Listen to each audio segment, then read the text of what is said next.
Good morning, Drew.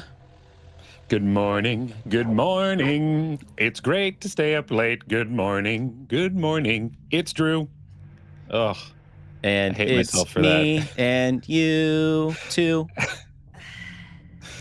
Wow. Oh, Yep. God, dude. I like how when we're in this side-by-side, you can still hear the game audio. So all the people at home hear is Link just like... like sweating. Oh, there, and jumping now. Now he's jumping, but he was just sweating. Yeah, just slowly baking in his own tunic because we are in the fire temple. Yeah. Still. Do you think that the tunic itself, like, is kind of like a cooking pan? Like it traps the heat in, or I guess it wouldn't, right? It would trap the heat out. In theory, yeah, in theory, I think so. I think it's like aluminum foil, but like backwards, where like it keeps the heat out, and then it's not like self-cooling, and it's not moisture wicking, because that is some kind of Hylian wool. You know what I mean? Like, oh yeah, he's sweating, dude. He is just, them boots are filling up with Link liquid right now. Just squishies, I can feel it squishing between my toes. Oh yeah, dude. Speaking of baking, we recently got a Costco membership, which is so dumb, dude. We have a Sam's Club membership now. We also have a Costco membership. So yeah, one or the other. What is wrong with us? Either is fine. What is wrong with us? Sam's Club is close to our house. Costco is not. But they ran some sort of deal, I guess, according to my wife, where like you get a Costco membership. They gave us like a gift card or something. So it paid for itself essentially. But she went there. Sure. I haven't got to experience Costco personally, but she went there the other day and bought a bunch of stuff. Wait, at all? At all, dude. I've never been. Dude. I know. You're missing out. So she kind of gave me the rundown, but long story short, she bought these Detroit-style pizzas. Motor City? Maybe, I don't know, but you make them in the oven or whatever, and it comes in like a pan. Like it's in a little pan, and you stick it in. Yeah. You stick it in, and then it bakes all nice like, and I'm not proud of it, but I ate almost an entire one to my face last night, and it was delicious. I mean... creme de la creme. I think that is Motor City, and it is good, dude. My first experience with that was like a garlic cheese bread, and damn, dude, dangerous and diarrhea. Today's episode is sponsored by the letter D. Because in the mornings you can get the D with me. Yeah, it was good, dude. It was very good, and I just kept going back and back and back and back. And what movie was I watching? I was watching Friday the 13th Part 2. Oh, okay. Little Freddy and little Breddy. Well, no, actually, it's Jason. Oh, crap. That's right. Wait, Freddy's Nightmare on Elm Street. Yeah, that's all right, though, because here's the thing about Friday the 13th. He doesn't get the hockey mask until which part? Because in the first one, you don't even see him. It's his mom. In the second one, he wears a bag over his head like a potato sack. And I was just waiting the whole time, like, when is he going to put on this hockey mask? Anyway, I think that's enough of this talk. It's 8 a.m. It's 8 a.m. It's the top of the hour here in Eastern time zone. What do you say we get into this Ocarina of Time? Ocarinos, let's go. Let's go. I'm Seth. And I'm Drew. And this is Nerd Feeding the Nerd. All right. Fire Temple time. It's the temple. And we did some of this, but I don't remember where we left off. But that feels like a lifetime ago. Yeah, man. I mean, I wasn't here last week. Okay, so... Before you get too far into this, I want to start the stream in a different way. But first, before I get into my first segment, I want to say hello to everyone out there. If you're new to the stream, I'm Seth. That's my main squeeze, Drew. This is Nerd Leading the Nerd. We're playing Ocarina of Time. And here's the skinny. Drew and I have been best friends for well over a decade, and we used to do this crap anyway. Yeah. So then we started this channel as a way to share our friendship with the internet. And here we are today playing Ocarina of Time, one of Drew's faves. I've never seen it beat. We're going to be playing this until we beat Ganon. We're beating it. I may struggle for a long time to get this accomplished, but we are doing it. Well, I had to set the stage because the first segment of today's show, Drew, is what's in your cup. I'll start, or can. I'll start. Just a little coffee action here. I'll be honest. I've already been drinking it a little bit this morning. I open my eyeballs and I immediately start to drink coffee, but it's a slow burn. I drink it pretty slowly. Today's. Are you cool with hot coffee that gets cold? Yeah. It just can't get like crazy cold. I'm not gonna leave it for an hour and then come back to my car and drink a disgusting cold coffee. But well, in the summer it's hot, but it's not a good hot. Right. You know. I don't know. I'm one of those weirdos that still drinks hot coffee. Like I'll go to Disney World and still get a hot coffee in the middle of the summer. Like that's gross, dude. It's serial killer. It's serial killer level shit. But so this is kind of a fun fact. I'm drinking this out of a Starbucks Hawaii edition cup. Ooh. What makes this a fun fact is I've never been to Hawaii. Oh, so wow. My sister-in-law got us this mug, and it was super nice, very nice gesture. But I'm one of those people, I feel I've got like imposter syndrome drinking out of it now. I'm like, I've never been to Oahu, yet here I am sipping my Morning Joe out of an Oahu cup. So anyway, I didn't want anyone to think that I've actually been to Hawaii because I haven't. Well, so. I mean, you've also never been to Costco, so in your mind, Hawaii and Costco could exist in the same. Crap. I bet there is a Costco in Hawaii.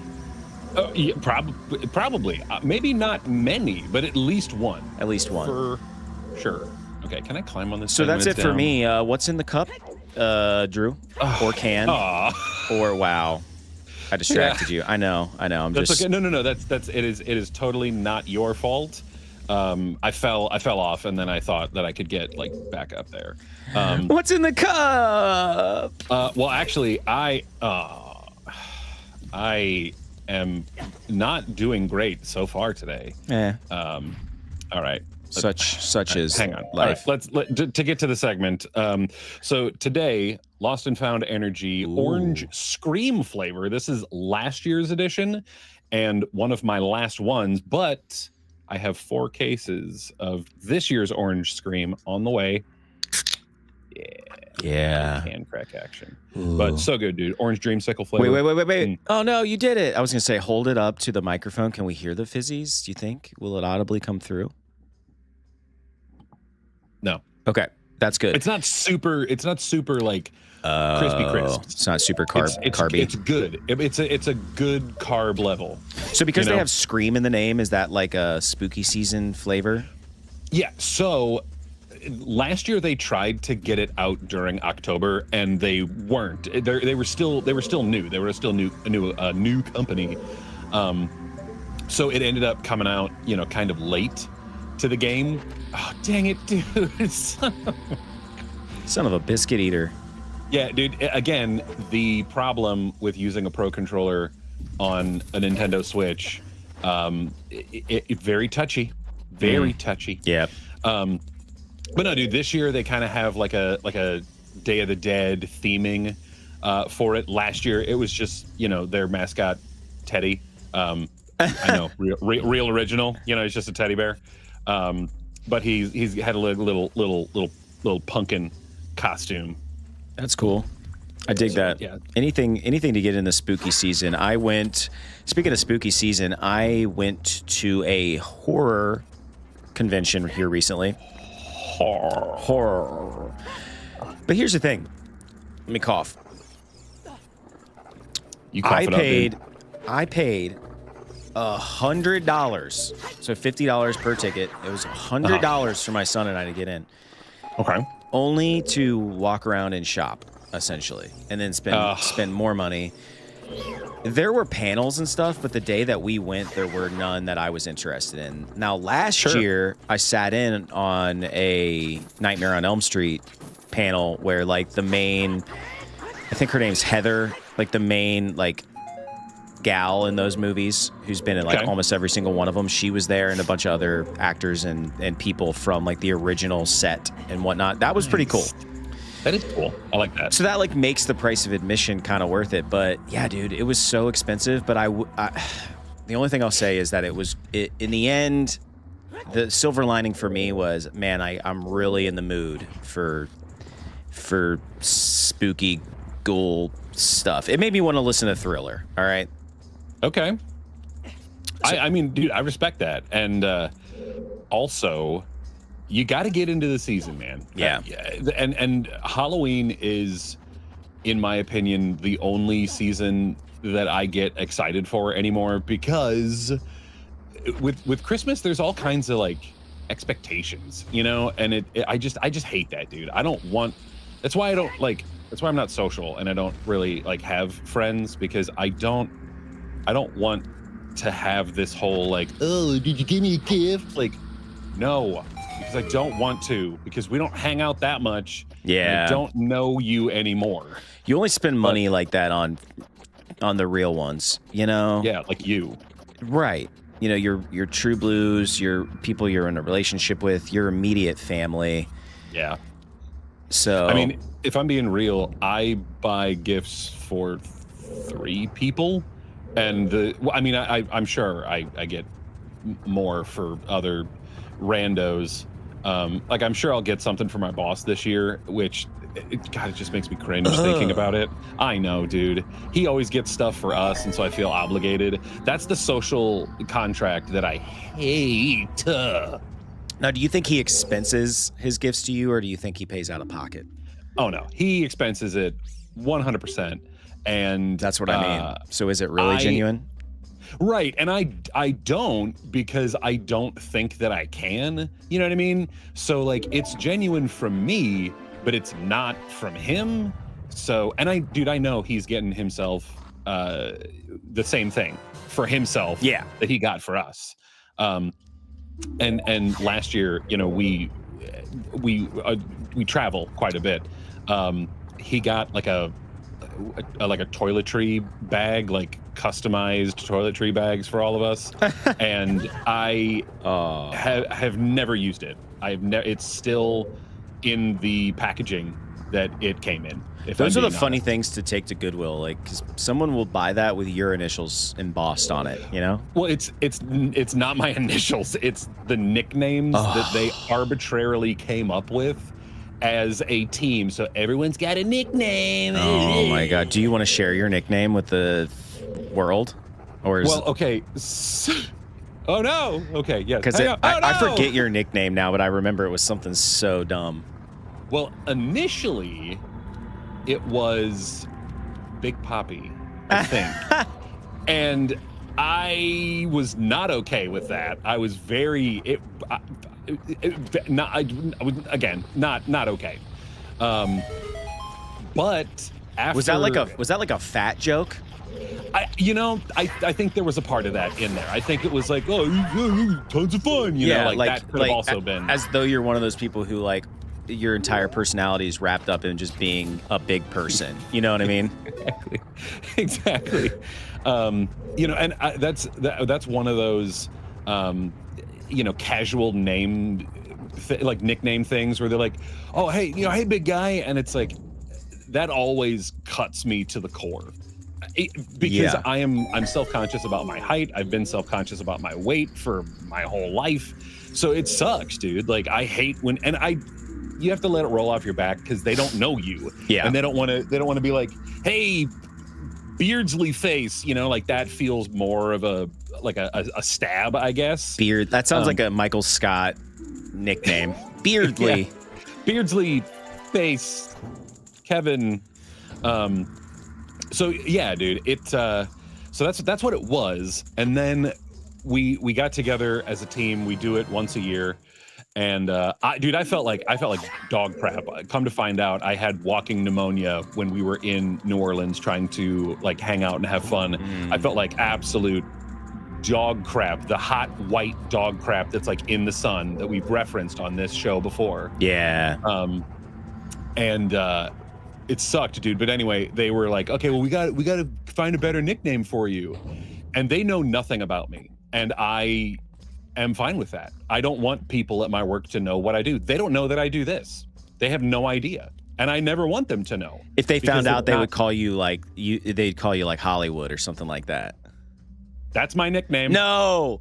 Yep. Okay, I must have subconsciously knew that or something like that. You must have told me that. I know you told me that before, so that's probably why I said that. But okay, so they don't know that you do this or any of your other like creative pursuits. So where does Hollywood come from? They do know. Well, okay, so they were like, well, what do you like? What do you do? And one of the things that I am proud to admit is the fact that I really enjoy B movies. I'm like, I movies are my thing. I love, bad horror movies and sci-fi flicks. And I think I told them that, I was a featured extra on Mystery Science Theater 3000, which went completely over their head. They don't know what the hell that was, but that's where the nickname Hollywood came from. And I am fine with that. I am and I'm not at the same time, but it's better than Big Poppy, dude. Yeah, that's just Big Poppy. So which nickname did they emboss on the toiletry bag? Hollywood. Okay. So it wouldn't be as bad, I guess, for someone, because they'd be like, "Ooh, it's the Hollywood," instead of it being something like, I think one of our guys' names is like Smoked Oysters or something. That's the worst nickname ever. Well, Smoked Oysters? Something like that. He gets, oh, damn it. Dude, that actually, yeah, that actually kind of scared me. One of his favorite things to do is get the cans of smoked oysters from Walmart. Like, that's just a snack to him. And I'm not going to hate on him because I've never tried them. But that's like an affectation of his character. And if fine, good for you. But yeah, dude, the nicknames are not great. We don't actually use them. It's more for our boss to feel like he matters. Yeah. I mean, it's a nice gesture or whatever. I want to bring it back. We were talking about spooky season. Spooky. There for a second. If you're coming into the chat, we're playing Ocarina of Time. Mm-hmm. Just a couple of best friends hanging out on a flame on in the fire Saturday morning. Feel free to lurk in the chat or oh crap, chat it up. We love to interact with the chat. Anyway, spooky season. What have you done so far? Anything? Because I've watched Coraline. I went to the horror convention. I've watched Friday the 13th Part 2. I watched The Lost Boys. That's one thing I bought at that convention. I bought a Lost Boys VHS. Okay. So join us, Michael. That's one of my favorite flicks ever. Thou shalt not fall. That song is forever in my head. That theme song. I still haven't seen it. Oh my god, dude! It's such a good movie. It's so funny, and like on the cover of the VHS, it's like I forget like how it describes the movie, but it's so perfect. It's like a sexy spin on vampires or something like that. It's like and really it's so not. Given all of the sexy vampire stuff we've had in society. Yeah, for sure. So, but yeah, I had to have it. So I watched that. I mean, yeah. So what have you done, Drew, other than drink that Lost and Found spooky flavor energy drink? So last week, I went to go see the new Conjuring flick. Big Conjuring flick fan. I like all of them. I watched. Dang it, dude, again. Got you again. Frickin' dude. I watched all 3 in preparation, and then went to go see the film. Good. I liked it, man. It was there were a few things that I'm kind of like, did you have to? But it's all, like story related, or they're just trying to like paint the picture. They're trying to wrap it up. I think that's going to be the last in that series of films. I'm sure they'll have like other things that they do. They did the Nun and the Annabelle movies. Not as big of a fan of those. I like Patrick Wilson mainly. Like I like pretty much everything that he's been in. Is he the guy? He's like the main. He owns the paranormal company, investigative company, or whatever. Yeah, it's him and his wife. Yeah. And he also was in Aquaman. He was in Watchmen. Yeah. He's done dude, yeah, don't jump off that ledge. Yeah, he's done tons of stuff, and I'm here for him, dude. I like him. He's a good dude. Yeah, Cat. Yeah. He's got one of those recognizable faces. Here's a little meta peek behind the curtain, y'all. Drew, we got to fix this, by the way. Drew does not have line of sight on the chat, so do not. A lot of times I read stuff out loud so he can hear it. But we've got Lee and Mark in the chat right now. Lee and Mark have been like friends of the channel and hanging out in our lives, which is fantastic. Thanks for being here, y'all. Lee. So Mark said you got to watch it, Drew, and I think referring to The Lost Boys. Probably. So, yeah. Anyway, there's just, if you needed more validation to watch that movie, Drew, Mark Melton in the chat says you should. Okay. And he's not wrong. And Lee, on a spooky related note, how's the trick-or-treating around your parts over where I'm at? It's rare to see kids out. Makes me wonder how much candy to even bother buying. That's fair. That's a yearly question that gets asked. And with the price of candy, you can call me a cheapskate, but yeah, I mean, you gotta question it. It's like a bag of candy is like $15. You're like, what? It's like, so you can't buy too much or you're just going to go broke. But to answer your question, Lee, I'll go first. I live in a neighborhood, so it's like, it's popping. Like people come to our neighborhood to trick or treat who live like in the boonies and so you're one of them rich people. Yeah, right. No, not at all. Like we're not handing out like full size candy bars. Now, some people in the front of our neighborhood do, and our kids like they run up there to get involved in that. Good for them, but yeah, we just pass out normal candy. We're just normal folks. But yeah, it's a lot of people come to our neighborhood, but I grew up like that. I grew up in the sticks, and we would go to a neighborhood like mine to trick or treat, because if we trick or treated on my road, like we'd have like 10 houses and no one had candy. So growing up, my parents never passed out candy because we didn't have any trick or treaters. What about you, Drew Cifer? Similar situation. I am in a subdivision. I don't have kids, so I don't always pass out candy. It's kind of a 50-50 situation. Sometimes I'm gone. I'm not home. Like I'll go over to other friends' houses and we'll do like trick-or-treating stuff there. But when we do things at my house, we go all out. I am the toxic guy that passes out full-size candy bars, because usually I have like a hookup from someone, like a Nestle rep or something, and I'll be like, "Hey, can you hook me up with a couple of cases of candy bars?" And they're like, "Oh, hell yeah, dude!" So, yeah, I'm always bringing the heat when it comes to that. Previously, I think it was last year. Last year, I was going through a transition in life, as you can tell by looking back at previous videos from way back in the day. So yeah, don't watch those videos because you're gonna think they're quality. Watch those videos because you can see Drew's transformation. It's crazy. It's very, very crazy. Yeah, that didn't work. I don't even think I'm supposed to go here. I wasn't even supposed to be here today. Every time he takes fall damage, I have to wince a little bit. That's fine.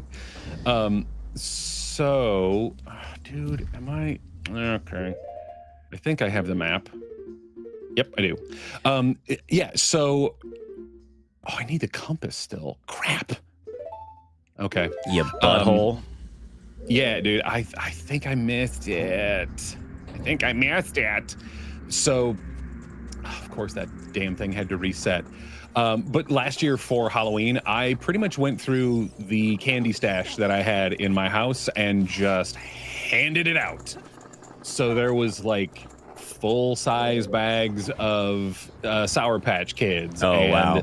I had like a couple cases of Jones sodas. I was handing those suckers out.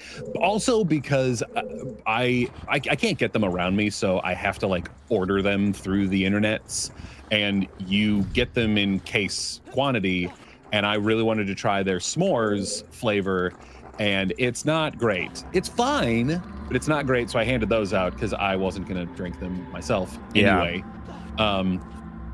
But yeah, so that, yeah, dude, last Halloween was pretty good. This year's Halloween, because it's on a Friday, it's gonna be good, dude. It's gonna be a good situation. There's gonna be kids everywhere.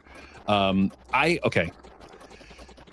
One of the things that I hate the most about my neighborhood, and I don't understand what it is, people love driving golf carts around. What the actual F, dude? There's not a golf course within miles of this place, and it's not a big subdivision, and it's one of those that like it looks like it just dropped out of the sky, and because it's surrounded by nothing. Yeah, cornfields and whatnot. Yeah, so like you're not taking that thing to town to like go to the Dollar General. No one's doing.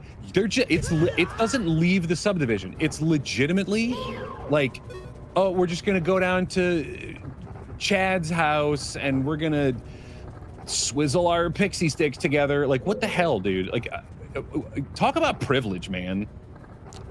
Yeah, we've got a couple of those in there, golf carts and whatnot. And yeah, my neighborhood's not that big. Like, I walk to the pool, you know. We don't even have a pool, dude. That's how small my neighborhood is. We don't have a pool.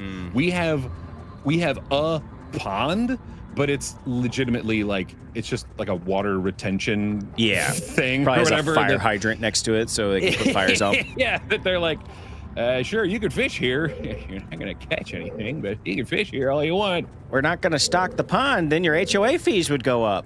Yeah. How much are your HOA fees, by the way? I think it's like $300 a year. That's not bad. 300, 350. But it doesn't pay for much. I mean, snow removal, that's it, you know? There's nothing else. What else is ours there? have gone up over the years, but I mean, yeah, but we do have a community pool. So it feels, you know, like when we have to write that check every year, it kind of sucks. But then I put it in perspective. I'm like, well, we do have a pool, and they cut the green space grass and do some other things, but I don't know. It's just, you know, creative ways to take our money. You know, that's just life. Let's. Do you want to play a game? Do you want to play? I want to play a game. This segment is called One Gotta Go. Yes. Sorry. Gotta go. Drew, I'm going to give you a list of 3 or 4 things, and you tell me which one you would sacrifice if you had to sacrifice one.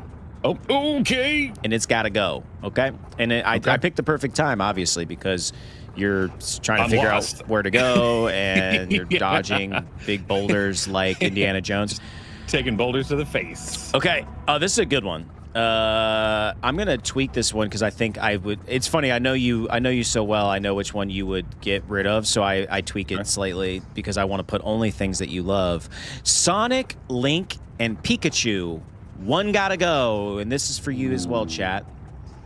Sonic, Link, Pikachu. One's gotta go. That's tough, dude. Is this a no? Well, I don't think that's a bombable. I'm just burning through my bombs for no freaking reason. I swear, dude. Yeah, see, that's the thing, man. Like, that's so hard because I love all of them. Like, Link is awesome, dude. I'm playing. I've played a lot of the games. I haven't played all of them, but I've played a lot of them, and I love them.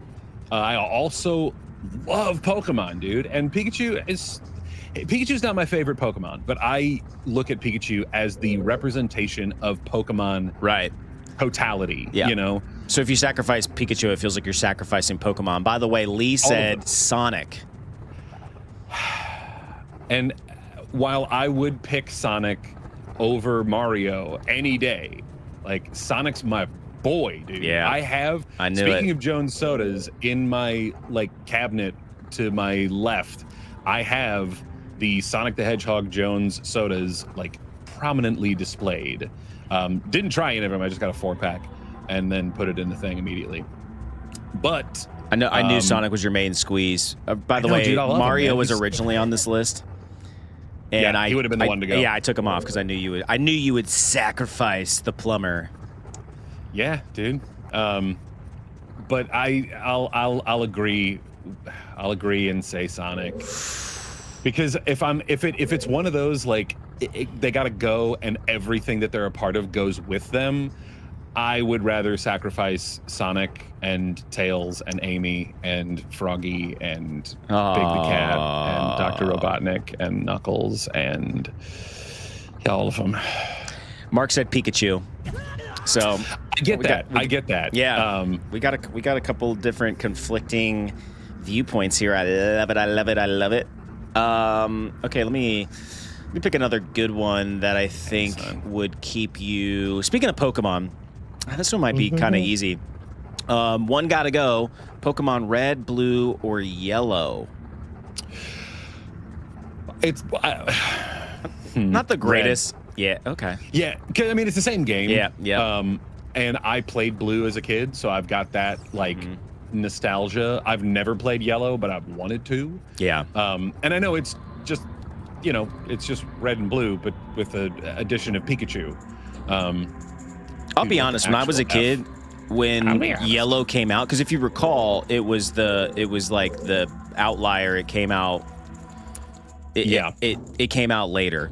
Yeah, it was after the original 2, and I think it also came out in tandem with like a limited edition Game Boy or something like that. I was actually like appalled by the idea that I can't choose my starting Pokemon, and freaking Pikachu's gonna follow me around. That's why I never played Yellow, because I wanted the choice, even though I always chose Charmander or Blastoise is Squirtle. Thank you, Squirtle. Yeah, so those were always my 2 starting Pokemon, but for whatever reason I thought the lack of choice in Yellow was a bad thing or something. Mark, so as far as my answer, I say Pikachu because I never played Pokemon. Watched the cartoon back in the day, but that's it. All right. That's fair, Pokemon. Pokemon. I was part of that first wave of like Gen 1 first edition Pokemon cards. Never played the game, but we traded them on the schoolyard like it was crazy. If I could go back in time, I would tell my childhood self, like, yo, bro, don't listen to anyone, no matter what they say. When they say these Pokemon cards are worthless, like 10 years from now, just keep them anyway, man. Just keep them anyway, because fast forward another 10 years, and you could buy a house with this collection, my dude. Yeah, dude. Oh, I think this is so annoying. All right, let's get another one. One gotta go. Oh, this is a good one. And it lines perfectly with Finding the Compass. One gotta go, Drew. Star Wars, Lord of the Rings, or Harry Potter? Okay, Star Wars is staying. Star Wars is safe. It is getting a rose because I love it, dude. It's so good. Yeah. So the question is, Lord. Oh, Lord of the Rings wow. are- That got me, dude. Don't be a mimic. Don't be a mimic. Ooh, do I dare? I think it's. I don't think it's bottomless. Well, okay. I'll use this as the deciding factor because I like all of the movies that they're associated with. I like both of the audiobook versions. I've read the books for all of them. I actually just finished the Silmarillion, and I don't recall most of it. Dude. It's like Dune, where I'll read chapters and then I'm like, what did I just read? It doesn't register in my brain hole. So, give me some. It's like reading a textbook, I've heard. Well, okay.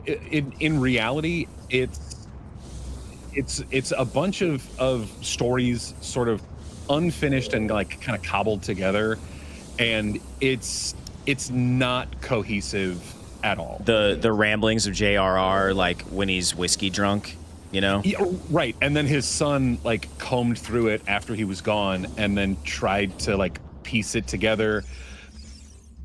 It's fine. The problem with Lord of the Rings is all of the names of everyone, and the swords have multiple names, and there's Gandalf and Mithrandir, and he's got another one that I can't remember, and it's like just call him one thing, please. If you love lore, love Lord of the Rings. The lore of the Rings.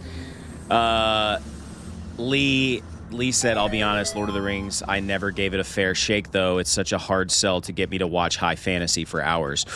See, I'm the opposite. I'll say that as much as I love sci-fi, I love fantasy, and I like high fantasy at that. So not a tough proposition for me personally. I could sit and watch. I consume tons of fantasy stuff. I like this comment too. Back to Pokemon for 1 second. Lee said, "I'm surprised that isn't a more common criticism of Yellow. Like that was the That was the personality test of children. Are you a Blastoise or a Charizard kid? That's so true. Yeah, it is. It is. And if you were, dang it, dude. And if you were, Venusaur, Bulbasaur, whatever, like they're just like, what is wrong with you? Yeah, you know what I mean. Like, like you like plants, and you're like, yes. Looking back, they probably they could probably tell like what you were gonna be when you grew up based on what starting Pokemon you chose. You know, it's like, oh, all the Blastoise kids became doctors and lawyers, and all the Charizard kids became sales people or so. I don't know. Yeah, right. Yeah. Using different parts of our brain, but you got it, dude. One's got to go, man. Is it Lord of the Rings or is it Harry Potter? It is Lord of the Rings, and the only reason I say that is because I had a blast playing Hogwarts Legacy, and I have not had that much fun playing any Lord of the Rings game. I know that is like blasphemous to you, given that you loved the Lord of the Rings game or games that you've played. Come on, you little turd nugget. Well, Mark agrees. They're all good franchises, but one has to go. I'd say Lord of the Rings, not the Hobbit movies. They stay. Really? That's a hot take. That is a hot ass take. The first two Hobbit movies I love. The third one I will skip, and I just don't think that it's necessary. Like once once things are done.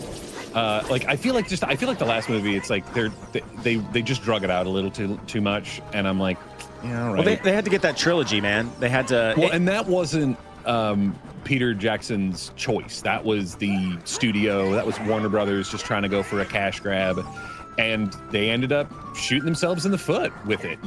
Like, yeah. Oh God. I can honestly say this is another hot take and sacrilege, but I've started it, never finished the Hobbit movies, and I've read the book several times. I love it. It's beloved by me, but it just didn't do it for me the way you know, It's Lord of the not- Rings proper did. Yeah, it's not as well done, I guess. But They did a lot get of that. CGI and stuff in it too. That was the other criticism from like OG fans, is they didn't have as many practical effects and they didn't build as many models and things. And it was because something to do with like IMAX or something. Like they had to do it like CGI because it like doesn't, it's not compatible or high quality enough for IMAX or something like that. Which makes perfect sense, which is why I still watch certain movies on VHS, because I don't want that crazy high quality look on movies, like especially movies from like, you know, 80s, 90s. I want that From the 80s, 90s, and today. Yeah, let's do one more for now. We can come back to this. Yeah. Man, this is a good one. This is right up Drew's alley, because this is one of his favorite, maybe if not his favorite superhero. One gotta go, Drew. Batman 89, Batman Begins, or The Batman? Batman Begins. And that is I know that is non-popular opinion, but Batman 89, Michael Keaton Batman, probably like the best Batman. It's just so, he's not the best Bruce Wayne, but he's the best Batman in my mind. Begins, wasn't that the sequel to that? No, Batman Begins is the Christian Bale. Oh, yeah, you're right. Okay, what about like swap Begins for The Dark Knight? I'm lumping the entire trilogy in. Yeah, anything Christian Bale, and like I like those movies. I respect them. That is another one where I will watch the first two and not the third, because it's like I don't need to see, you know, I don't need that in my life. Yeah, I just revisited those, and I kind of thought Bane went down, kind of like a chump, you know? Yeah, like she hits him with a motorcycle basically, and he finally gets it. It's like all that time, all you had to do is run him over with a motorcycle. Yeah, I don't know. Vehicular homicide or whatever. That'll take out Bane. Yeah. And I just didn't. I prefer the jacked and juiced Bane versus a real world representation, because it's like, okay, so he's just a strong dude, like, great, but Batman has like devices and things. Like he's you know, like, I don't know. There has to be a level of whimsy that goes along with my Batman villains, and I was not getting that from the Christopher Nolan. Well, you don't get that from the Batman either. It's very real and like psychopath. But the real, I mean, here's the thing: the true test will be how they do Clayface, because the Riddler is a real person. There's nothing whimsical about the Riddler outside of the fact that he's brilliant and that he, you know, is a special kind of crazy that loves making little quirky notes and things, and you know, like that's him. But if you're gonna like the Joker, there needs to be high levels of crazy, and Heath Ledger Joker, fantastic, great representation. The only Joker that I actively hate is Jared Leto Joker, and it's because he's just sort of like a whiny little bitch, and that's not Joker. That's not my Joker. He's not my Joker, man. Yeah, and I think he could have done a good job, but the problem is everything he touches now turns to garbage. Yeah. So, which is why I don't like Tron. Which wasn't always the case. Dude, we recently just watched a lot of Batman. I've been consuming so much Batman recently, and The Batman, I've said it before, I'll say it again, truly surprised me, because I was like, Robert Pattinson, no way I'm watching that. You finally convinced me. I watched it. I love it. It might be my favorite Batman of all time, and the reason why is it's so real. It's so believable. He's like falling off of stuff, like his equipment malfunctions. Yeah, it's way more detective-y than the other Batman movies. Like, he's just rolling around being a detective, basically, with a little bit of gadgets. It's very noir, dark detective, and I love that, dude. That is one of my favorite versions of Batman. Well, and his Batmobile's cool. It's like, I looked it up. finally, and it's modeled after like a Dodge Charger or Challenger. I forget which one, but yeah, it's as though he just had like the body of a Challenger and then he souped it up, and it's just good, dude. And then, oh, dude, like my favorite part of that movie is like it's early in the movie when he's like in the subway or whatever, and they're like, "Who are you?" And he's like, "I'm Vengeance." I'm Vengeance. And I'm like, "Oh, yeah. It's so good, dude. I'm Vengeance." Well, and then they keep calling him Vengeance throughout the movie. I love it. Well, and then he sort of realizes, like, oh, dude, that's not a good thing, you know? Like, it's a slow understanding of like, oh, like this with great power comes great responsibility. It's kind of like one of those moments where he can influence a lot of people, and while he might be doing good things by like getting rid of criminals and, you know, whatever, like he's also causing crime. Like he's the reason why a lot of that crap happened, and that's not great, dude. Like you're the reason why the Riddler exists, essentially.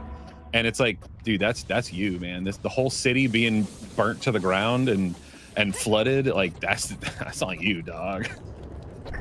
Yeah, dude. I mean, it's funny how he's just like actively trying. He's basically coming to the realization that Batman needs to ultimately go away at some point. Well, it's just he needs to change. He needs to be a symbol of fear, vengeance, and hope. Yeah. Like, you need that hope level, and he does not have it, dude. He's still, I'm sad, emo, my parents died kid. Yeah. My inheritance. That's another thing I like about that version is like his money's running out, and I love that. Like he doesn't have unlimited fundage the way Christian Bale did.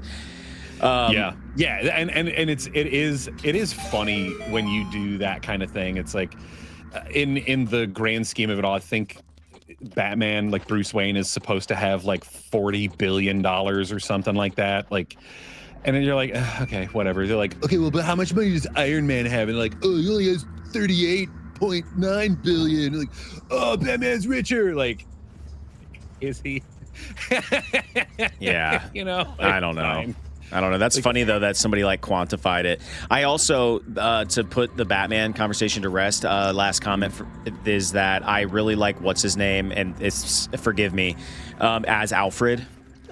He plays a great Serkis, dude. He plays a great Alfred. Yeah, he's young. Like in Alfred terms, he's young, you know, and he's usually an older actor. And I just thought that was cool that they kind of switched it up for that film, if you will. Well, I will say though, and I know you don't. I don't think you watched the Gotham show. Sean Pertwee is my favorite Alfred. And the thing is, you get a lot of him, and you also get young Bruce Wayne trying to figure out his jazz, and that makes it just a little bit more special. But he's great, dude. He is awesome as Alfred because he's sort of like proper, a little bit of Cockney British, and he's fully ready to like roll up his sleeves and like kick ass, and you can tell like he's sort of fresh off of a military career when he becomes Alfred, and he's like, okay, well, now I have to be an adult and I have to be responsible, but there's still a little bit of that scrapper in him. He got that dog in him, dude. Okay, I like that. All right, we have to pause. Well, this conversation you can keep playing for a brain fart. We have a word from our sponsors. Today's stream is sponsored by Time Machine Socks.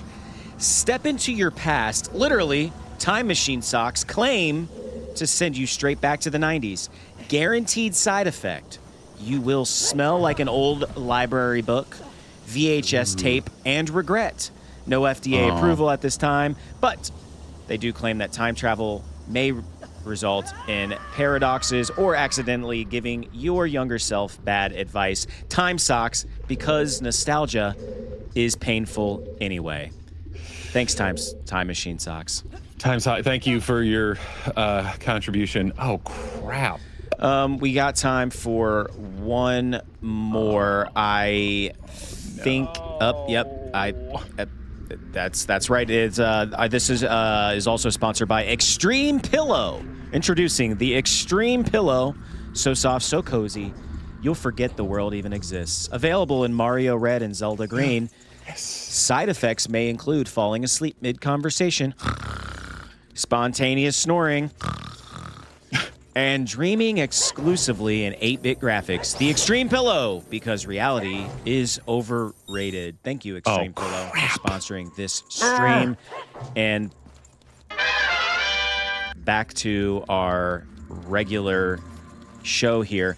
All right, man. Let's get into something that I feel is worth talking about. The segment of the hour at the top of the hour here. We're getting ready to get into. It's 8:47 a.m. Eastern, so we're close to the top of the hour. This segment is called Useless Gaming Accessories. Yes, that is useless, as in they were stupid, we bought them anyway, and we never used them. I will go first, Drew. Okay. So, if you recall, the PlayStation... Sorry, I got distracted by the chat, as I often do. The PlayStation 2 only had 2 ports for controllers, right? So you could play with you and one other person. There did exist an unofficial third-party dongle, if you will, that allowed you to play up to 4 players. Okay. Which was actually pretty cool, considering the N64 had it, built in. Which was like a miss, I think, in a way, on Sony's part. But they had a DVD player. I think everyone's first DVD player was the Sony PlayStation 2. So they made up for it. Or first Blu-ray player was the PS3. Yeah. So I bought this dongle thinking that, well, first of all, that I had enough friends to play it. But where the big miss was and why it became a paperweight is there really weren't a lot of games that allowed you to play with more than 2 players. Like even sport, it was like mostly sports games. And I didn't play a ton of sports games. So I don't know why I bought it. I think in the back of my mind, I thought that it was going to allow me to... I played a lot of SOCOM, if you remember that game on PlayStation 2. It was like a Navy SEAL game. Yeah, I do. It was like one of the first games I played where you had a headset, if your parents bought you one, where you could like audibly tell your SEAL team where to go in the game. And there was these prompts and you had to get it just right, and it was wonky. I thought I could play with 4 people in SOCOM maybe. But I got it. I never used it. I ended up donating it, literally, true story. I donated it to like my buddy's like local game store like last year. I was like, man, he's got like all these old systems set up in there for kids to play and stuff. I'm like, if you can get some use out of this, like this might be cool. Maybe it's like a hidden gem or something. You can just have it. And I forget the name of the company, but it was like some brand that made like knockoff controllers and stuff. But yeah, that was my most useless gaming accessory that I can remember. And yeah, it was stupid. I never used it. Yeah, dude, that sucks. And we've all been there. Mine, I did use a little bit, but it was so not worth it in the end. And we are talking, of course, about the every time, dude. Every time. Now it's just a part of the tradition. The Pokemon Go controller Pokeball thing. Oh yeah. That I mean, and it was like I'm gonna say 40 because I don't want to hate myself, but I'm pretty sure it was like $60. And I did use it. I used it for Pokemon Go, and I would put Pokemon in it, and I would walk around with them so that I could hatch eggs and whatever. Like that was a part of it. And I got my Mew for Pokemon Go. Oh, that's right. I forgot that they gave you something. Yeah. So it was fine. It was fine. Now it is just sitting in my in my cabinet with my other Nintendo stuff that I will probably never play or use again. So what's funny is I did not know you were going to say that as you were talking. I have one of those as well, but I did use it a lot. I was the weirdo, and at first it was hard for me to wrap my brain around because it's basically just a joystick and a button, and you're like, how is this going to work? But it makes perfect sense. Like, all you do in that game is just walk around and click one single button. By the way, sidebar, this is I wish I would have saw this earlier, Lee, because this is hilarious. Lee says Lee says in the chat, real talk, how much does it help y'all if I buy a pillow? LOL. Oh, that is amazing. And I mean, I really wish that was a real sponsor, because that would be like, we appreciate the support. That is so hilarious. Yeah. I said 0%. We are just being silly. And he said, bro, I was wondering because I tried to look it up. That is, listen, like, that is like maybe the coolest thing ever, and I appreciate it. But yeah, we're just being silly. And oh god, damn it! Mark's like, oh damn, I was gonna order me some of those socks. Yeah, dude, I could get down with some of them socks, dude. Matt Hoffman in the house cleaning up chests? Question mark. No, trying to free this mofo, actually. Don't oh right, okay, yeah. So I gotta figure out how that F to get back up there. Yeah, I forget. Oh yeah, we were talking about I got sidetracked, but yeah, we were talking about useless gaming accessories. But yeah, that Pokeball was kind of useless, but it is cool. Like, honestly, the last time I used it, I was like, I haven't used this in so long. Is this even going to charge? Like, is the battery fried? And it worked, dude. It charged right up, and I used it as much as you can. I am the worst gamer on the planet because I know it's there. I know the fire's there. I know the keys are coming for me. I know all of this. Mark says Song of Time in that room. Yeah, I fell. Oh, okay. And so, well, okay, this is kind of I guess a question that I don't know the answer to. Can I just play that song while I'm in the room, or do I have to be across from the thing? Because clearly when you go into it the first time, like, oh, you're not supposed to know, but then when you go up, you're like, oh, look. And I was like, oh, cool. And I thought, oh man, I could just jump the gap. That didn't work great. Yeah, you didn't jump that gap. You didn't kickflip that gap, bro. No, I didn't kickflip that gap. I didn't ollie that at all. I just fell. Listen, there's a funny story back to that Pokeball for the Switch. Here's a fun story about that. So when I guess you wouldn't have experience with this, but I guarantee you acted like this when you were this age, Drew. When you're a teenager, and I have a teenager now, you think your parents are lame. Everything they do is lame. And so I always mess with my son, and I tell him I'm going to do stuff that I know is super cringe. And so when I was playing, you were like, "Hey, buddy, stay downstairs. I'm gonna go rizz up your mom." Like, is that Yeah, stuff like that. I've been gooning too long. I'm gonna go rizz up your mom. So never that graphic, but Skibbity Ohio, my guy. But I do, yeah. Sometimes I use ridiculous language like that, and then also, I do things like when I was playing Pokemon with the Pokeball. You know how it has the little belt clip on it? Yes. Dude, I clipped it to my belt, and I started walking around my house with it on, and telling my kids that I was gonna start wearing it out in public because I could catch Pokemon out in the wild, which you can. Yes. Which is part of why people bought it, like Drew. What's funny is I'm here, I'm making fun of it or whatever, and I guarantee you, Drew walked around with his Pokeball. Maybe not on your belt loop, but it was in your pocket. I would have. It was usually in fall-ish, and but absolutely, dude. I would have it in my. Come on, Link. I would have it in my jacket pocket, and absolutely, dude. I was that guy. Okay, all right, okay. Lee says, I always cringe my son out by saying, "What's up, my Sigma son?" He disowns me every time. That's a good one. I'm gonna have to steal that.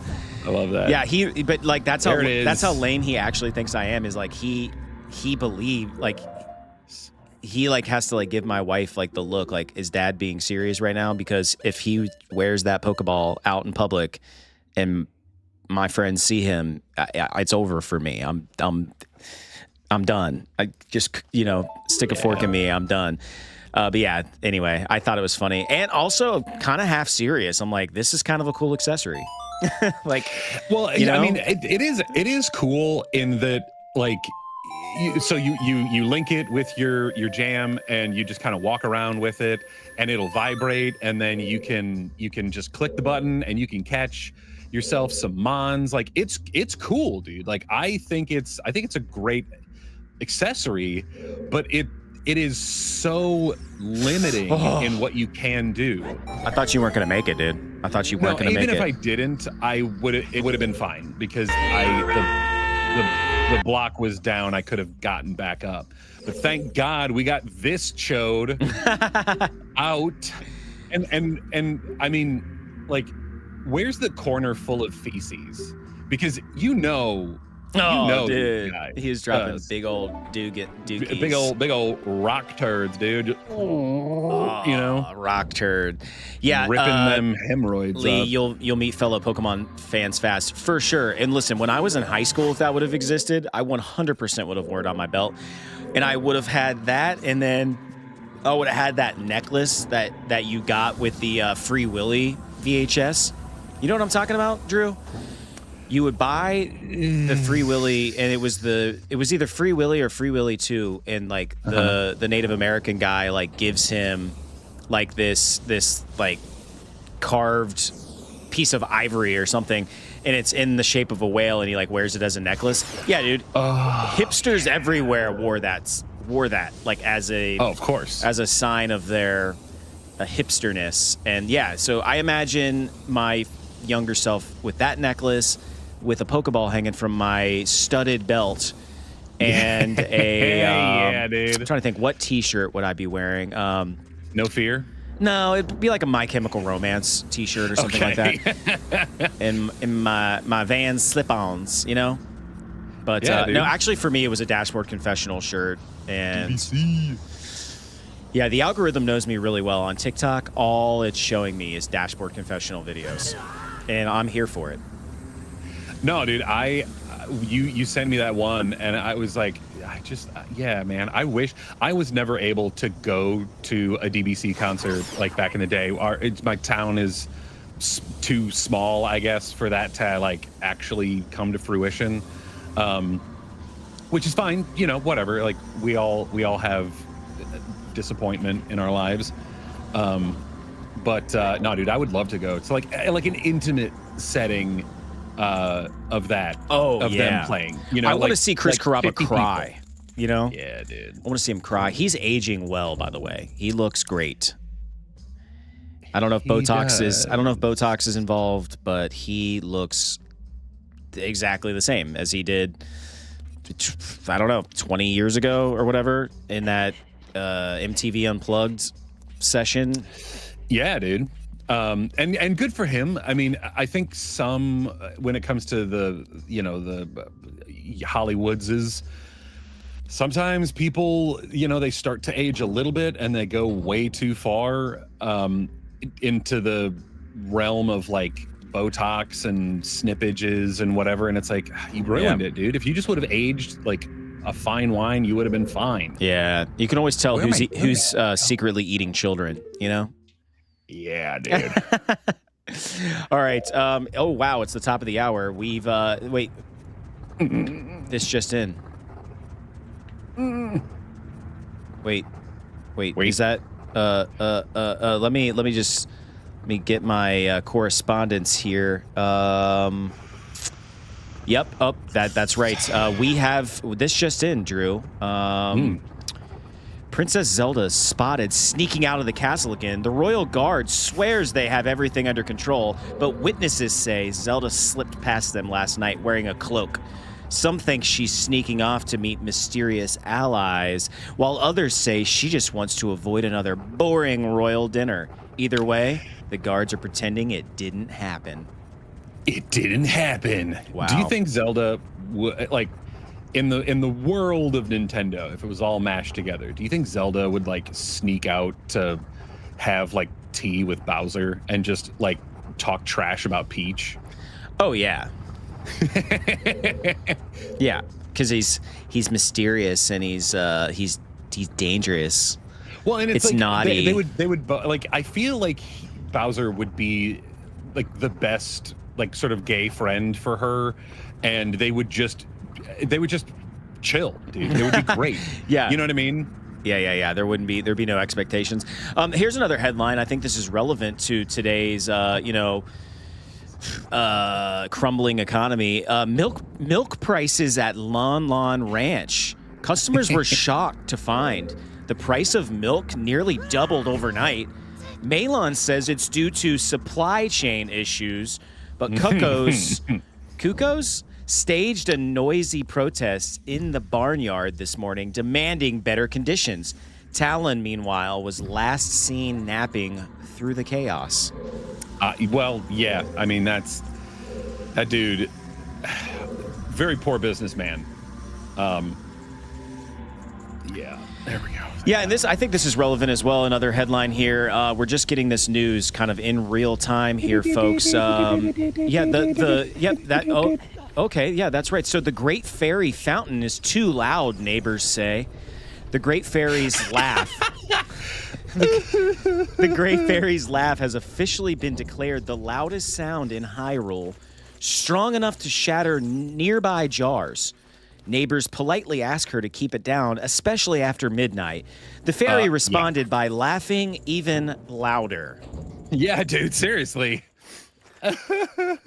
Wow, and that's your headlines at the top of the hour here. It's 9 a.m. Eastern Time. We are streaming Ocarina of Time.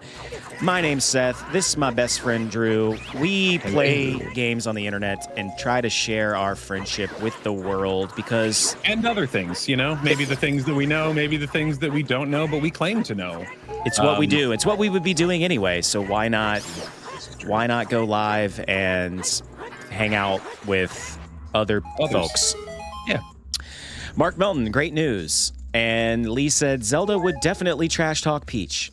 Yeah, like they're the two that they're supposed to be friends, but they're not. You know what I mean? Like it's the two sort of like Mario and Link are like sort of friends kind of deal, or they're like at a work function. And then, you know, you ladies just go hang out. I'm sure you have a lot to talk about. You're both royalty. And it's like, okay, she's royalty over fungi. Like, ew, get out of here with that garbage. And, you know, she's like, I actually have people that I have to take care of and a real villain that's doing real bad things. And she's just like, yeah, funguses. And I mean, there's like these blocks or whatever that, you know, get in the way, I guess. Oh, I hate her. Lee says fake news, bro. Legit, yeah. That's right. Would have thought the Matthew says would have thought the big Goron sneeze would have been louder. Food for thought. True. But there is a difference, actually. Lower toned voices do not like upset people as much than higher tones. You can have a voice that is a little bit quieter, but if it's real harsh and shrill, it's gonna like pierce your ears. You're gonna get so mad. But if you've got something that's loud and booming, less likely are you going to be to pay attention to it. I know this because people don't pay attention to me when I talk unless it's via the internet. Biznatch. Via the interwebs. Yeah, there we go. Wait, well, I thought you already beat this. I'm always being interrupted in my everyday life, and it used to bother me. Now I just stop. They're like, no, finish your story. It's like, no, you didn't want to hear it clearly. So, You'll never know. Lane says, The world may never know. you ever play the randomizer, Ocarina of Time randomizer? No, we haven't. We're just... Not yet. Yeah, we're just vanilla playing this right now, just to revisit childhood. Lee says, Game of Thrones style conversation between Zelda and Peach. We know who has the upper hand intellectually. This is true. Yeah, faux show. Here we go. Come on, you little bitch. Sorry. I know, dude. You picked the worst time. Like a little bit. You're trying to dig up stuff while I'm struggling on this thing with the thing at the thing. Oh, that was awful. And the setup was bad too. Like clearly you were trying to do something, and then just bad audio. And I'm like, oh, okay. Right. Dude, my ears were bleeding last night trying to find something. Oh my God. Dude. All I saw and it was, didn't even work. I saw your facial expression. You didn't jump, but you looked like you were like, ugh. Well, it was also partially what was happening in the I thing. know. I picked a dumb. I should have done it right now when it wasn't as loud in the game. I suck. Anyway, that was. Oh my God, that looked like one of the worms in Dune. Speaking of Doom, dude. It's a like. Yeah. Crap. Seth, bro, LOL, you said sorry. I know. What? Am I not? Oh. Yeah. Did I say sorry ahead of time? I think so. Oh, wow. I did give it away. I was suck, gonna say, dude. you ruined it for yourself just regardless of... Oh, yeah, here we go. Well, listen, I took my headphones back because it's so piercing on my end. I have it literally cranked in the mix here. I mean, also, these are in-ear monitors, so they're like, the quality is good, which is why when you whistle through your microphone, it kills me, bro. It kills me. They're deep in there. They are. They Oh, are. And man. I like them, dude. They're great for editing and doing all kinds of other stuff. They don't give the like gamer aesthetic, but I haven't found a pair of like cans that I'm into yet. Well, that jump scare challenge was a fail, scare. and we're still trying to work out like how we could make it so that you guys could do that to us. We got a lot of things going on at the same time, and it's you pull one thread and then something else sort of unravels, and then you're just like, ah, crap. Yeah, and Seth knows all of that. I don't have the bandwidth for it. I didn't realize that you couldn't Mentally. hear this. I have to recreate this. So that jump scare was a fail, and You get nothing. You lose. Good day, sir. there it is from Gene himself. Lee said, "Don't worry, we will have a redemption jump scare. I will pay." We will set that up. That's the thing. Once we get that set up, we'll let you guys know. I mean, we just got the like channel point system kind of going, Which is still a work in progress, by the way. Yeah, being YouTube specific creators trying to do some of the things that are like native to Twitch and stuff like that. It's tough, dude. It's a difficult thing to do. YouTube is catching up though. They're doing some really cool jazz. They're like with the vertical streams, they're starting to get their like TikTok on a little bit, and I'm here for that, dude. Yeah. Yes, sir. This is so is this like the main boss in the Fire Temple? Yes, sir. Wow. This is like the dragons or whatever in Breath of the Wild, you know? Yeah, dude. I don't know if this is actually doing anything. He's like kind of blinking, so I think it's doing stuff. You don't really fight the dragons though in Breath of the Wild. They're more like No, they're vehicles. Yeah. You know? Yeah. They're just more or less aesthetically pleasing, really. We'll let's let Drew beat this before we move on to our next segment. I don't want to distract him too bad. I want him to beat this. Oh. Oh God. Yeah. Trying to rock my world. This is. You know what these holes in this rock remind me of? I forget what it's called, but do you get like weirded out when you see like a bunch of holes? Like, you know, what's that called? Mesothelioma? Yes, mesothelium. I don't think that's it, but yeah, something like that. Yeah, it like makes your skin crawl. Yeah, in very specific situations, yes, but like not really. You know what I mean? Like I'm not that kind of spooky. For me, it's more submechanophobia, I think, where it's like the machines that you will see on like a ride, but they're under the water. Like that kind of weirds me out, dude. Like that's the kind of stuff that, like, I don't know, man. It just, I don't know. There's something just too eerie about it that like gives me the douche chills.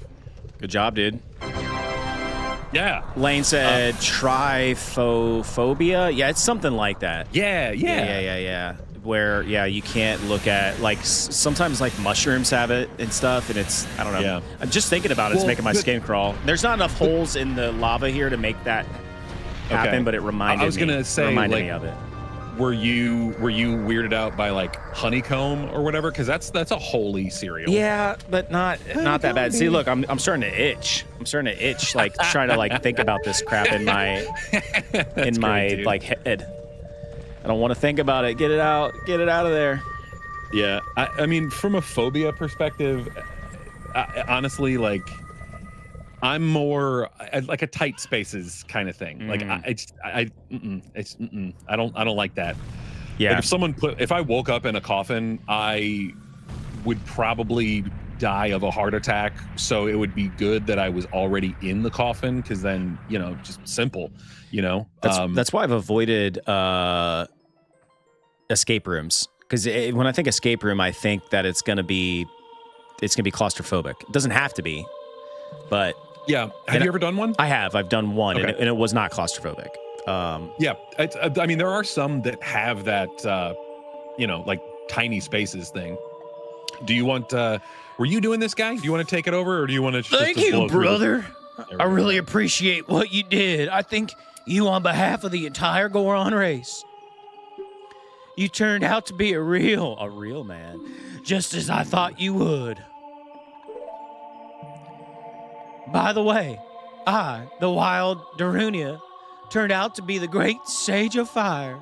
Well, that's nice. Isn't that funny, brother? Well, this must be what they call destiny. Yeah, Shaggy.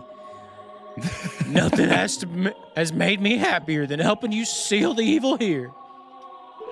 A little bit of evil, not all of it. Hey, brother, take this. It's a medallion that contains the power of fire spirits and my friendship. And will do nothing. I mean, it's here's a coin. Put it in your pocket. I want to walk around with it. You friendship coin. And it's huge. It's okay. Well, okay. Maybe he could use it as like a dinner plate. It's a big old paperweight. You received the fire medallion.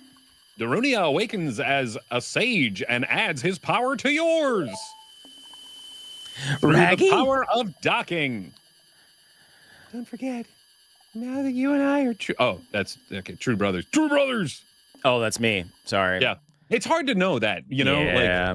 like who knows? You don't have a face to go with it. Like, Scoob, let's go get a sandwich. Like, screw these ghosts, Scoob. I'm hungry. Okay, so here's the thing. What do we do now? Well, stuffs and things. Lane, if you guys get into it in the future and are archipelago would be cool to do. Enlighten me, Drew.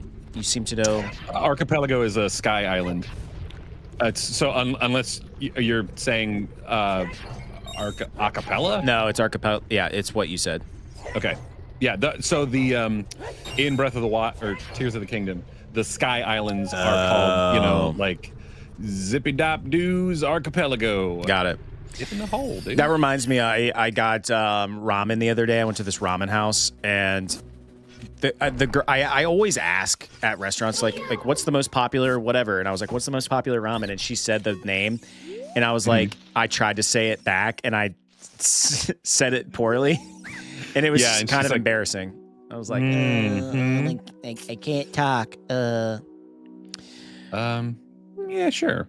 I'll take some bombs for some rupees. There's a cross-game randomizer called Archipelago. They have support for a ton of older games. They're pretty cool. Okay. That's cool. I'm going to write that down. Yeah, dude. Yeah, definitely. Because that's like a you task. Not that Seth likes doing research on this kind of stuff. So it's not like I'm forking off my responsibilities. Actually, I don't think oh crap! Actually, I think I did need arrows.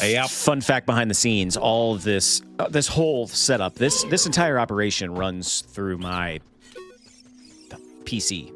Like the brain lives at my house, not my brain, but the computer brain. I don't want your nuts, dude. Ugh. Yucky. Okay, let's do something. Well, we tried to jump scare Drew.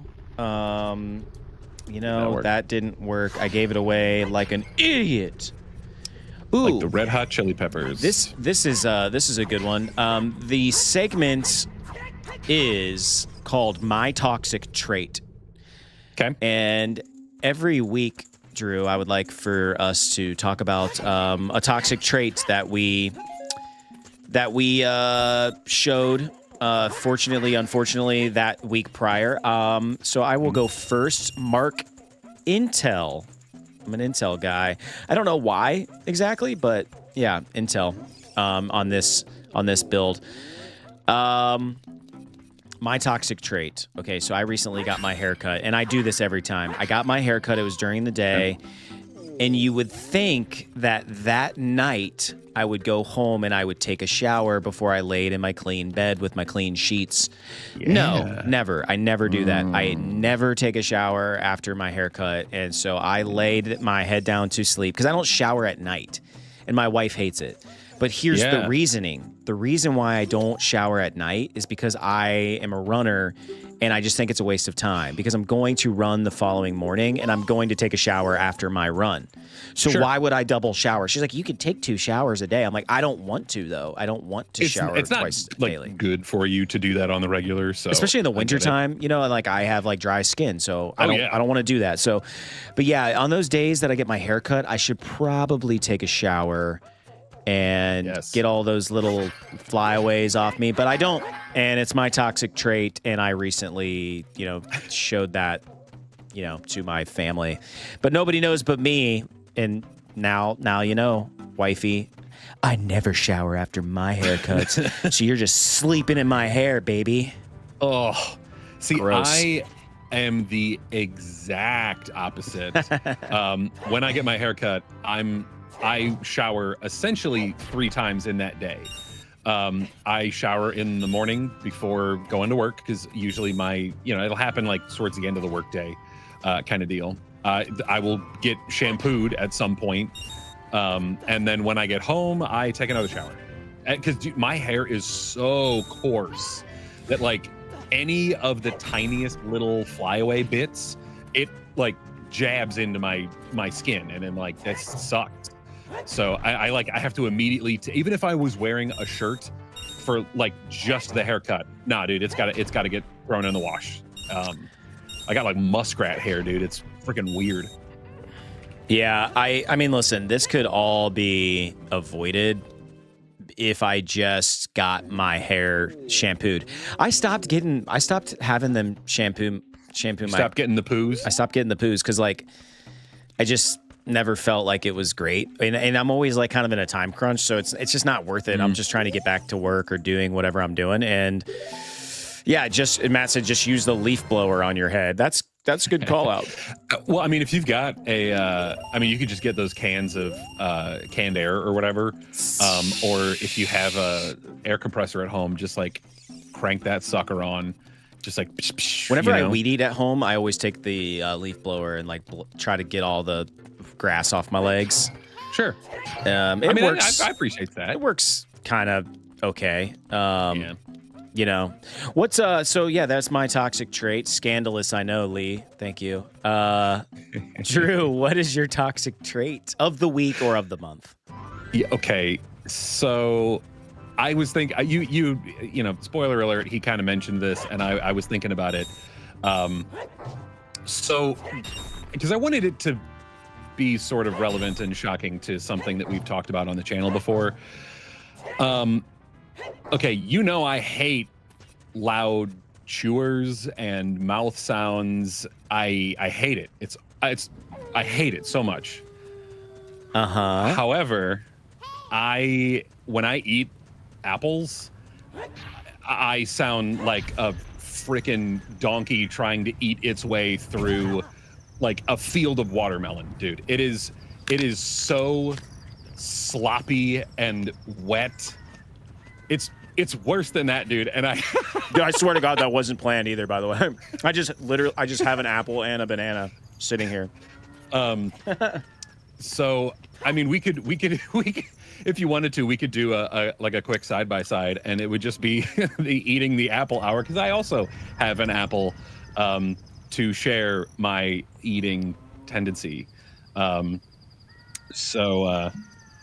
am okay. First of all, I want to say to everyone, I'm so sorry. This is just, yeah. So Cosmic Crisp only, also. So, fancy. Yeah, so good.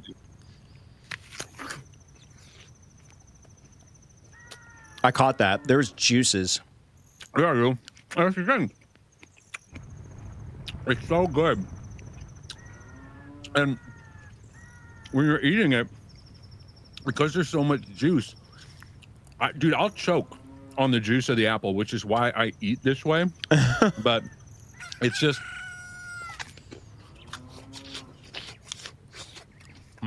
See, I like it. It's like ASMR for me. I hate it. I hate it about myself.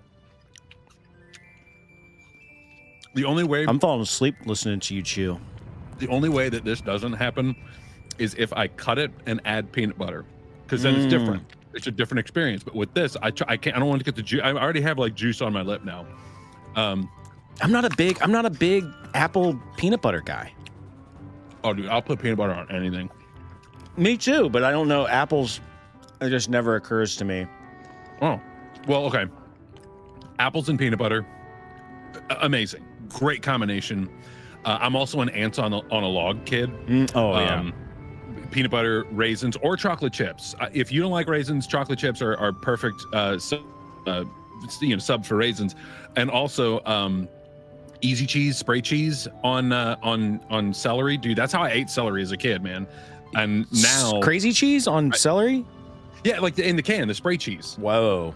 Yeah, dude, because it's like a perfect little boat, dude. You put it and just like squirt that stuff right in there. It's so good, dude. All I can think about right now as a parent is I like to eat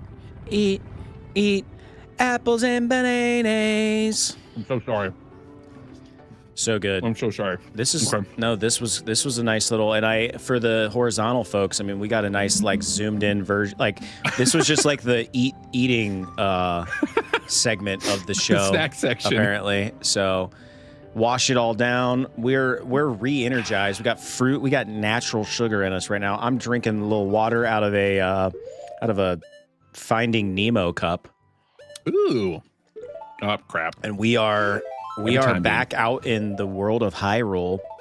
So your toxic trait is eating loud, and you hate mouth noises. What? Not what I thought you were gonna say. Like, yeah, dude. It's the fact that I hate people that make mouth noises, and yet I hypocritically make very loud and obnoxious mouth sounds. I'm shocked. The chat is also shocked. I'm so sorry. I feel so bad right now. I'm cringing inside so hard. I'm so sorry. You know, when we first started streaming, I was eating a lot of cereal, and unfortunately, that couldn't continue because now I try to only eat fruit in the morning. even though I love cereal, I eat it. If I do eat it, it's more of like a snack later in the day, which sucks, man. But like, I can't do it. I can't eat the cereal in the morning. It makes me sluggish. It makes me bloated. It's a lot of carbs, dude. It's just, so the fruit. I mean, it could be the same equivalency sugar-wise, but, it's crap, dude. How do we get that heart piece? I know there's another spot. There's got to be another spot. That was fun, though. My toxic trait might be one that we continue weekly because I showcase a lot of toxic traits on the daily and weekly and monthly. Let's talk about this. Oh, you know what I want to do? This is fun. I want to play. Let's do some game trivia. What do you think, chat? I have a little trivia, and I'm not gonna do what I did last time we tried to do the Office trivia because it just took up too much space on the I was showcasing the website and stuff. It doesn't matter. Let's just play Zelda Ocarina of Time quiz. Let's test our knowledge of the game, shall we? We shall. Question number 1. What animal that gives you tips do you constantly run into throughout the game? Owl, fish, octopus, jabu jabu, or a wolf? Well, first of all, jabu jabu doesn't say shit, bro. Okay. It's an owl. It's an owl. Yeah, we all Okay. know it's the owl. I was trying to bury the lead a little bit. I didn't want to immediately jump in. I wanted to give chat a chance. Yeah. Well, but yeah, if you ain't it's first, an owl with if them you ain't first, you're last. big ol' And of course, eyebrows. they're coming in now. I'm sure there's a slight delay, so we'll the next question I will delay the answer a little bit. Okay, so Ganondorf is the king of whom? Gerudos, Gorons, Hylians, Zoras, or Kokiri? Kokiri. Kokiri. I do know this. Ganondorf is the king of whom? Let's let Chad answer this one. Okay. Hint. There is a physiological. Sick. Dang it. There's a physiological element that will help you come to this conclusion. All right. It's unanimous. Everyone's coming in saying Gerudos. Let's check their answer. They are correct. Ganondorf is the king of Gerudos, a fictional race in the Legend of Zelda series. Blah, blah, blah, blah, blah, blah, Gerudo, blah, blah, blah, Gerudo, blah. I don't know. Either is fine in my book. You know what I mean? This is a cool website, by the way. Not a sponsor. ProProfs.com, PROPROFS.com. It's cool. Like when you select the answer, it tells you if you're right, wrong, and then it gives you fat dong. and then it gives you some background on why. Question number 3: what is the name of Ganondorf's final form? Bongo Bongo, Ganon, Ganondorf, Ratchler, Vandrout. Dude, I hope it's Ratchler. What is the name of Ganondorf's final form? Bongo Bongo, Ganon, Ganondorf, Ratchler, Vandrout. Let me just say that Bongo Bongo is one of my favorite bosses. I think the boss of the Spirit Temple. I love it. I love that boss. So great. The chat unanimously has selected Ganon is the name of Ganondorf's final form. That is correct. Yes. Question 4: what are the elements Twin Rova uses? I don't know this answer. What are the elements Twin Rova uses? Ice and fire, water and lightning, air and earth, light and dark, life and blight. What are the elements Twin Rova uses? I don't think I need any of that stuff. Ice and fire, water and lightning, air and earth, light and dark, life and blight. Well, I mean, how could you use life? You know what I mean? Like, how do you even use that, man? Lane coming in quick, ice and fire. Lee says if you ice arrow Bongo Bongo, and he has a unique animation to try and break the ice. Wow. Ooh. Everyone's saying we're gonna try that out for sure, dude. Everyone's saying ice and fire. Are they correct? They are correct. When Rova, a character from the Legend of Zelda series, uses the elements of ice and fire, this is evident from their name, as twins suggests the combination of two elements. All right. Question number 5. What instrument does Bongo Bongo use to confuse you? A horn, cymbals, instruments of torture, drum, or bonk hammer? What instrument does Bongo Bongo use to confuse you? This is a good time to do this. I don't always have my segments at good times, but Drew is kind of exploring, grabbing stuff, fetch questing, if you will, and we are playing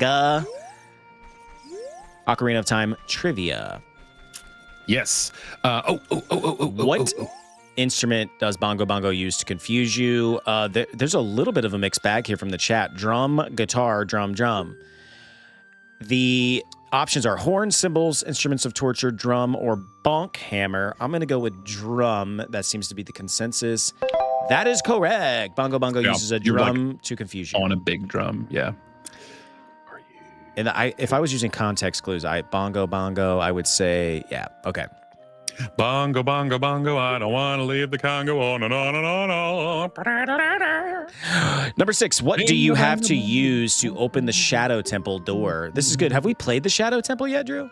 We have not. Okay, good. That will probably come after the Water Temple. What do you have to use to open the Shadow Temple door? This is great. We also got a pocket egg. Yeah. Is it fire arrows, Din's fire, Deku stick and fire arrows, or call in an airstrike? Well, we can eliminate call in an airstrike.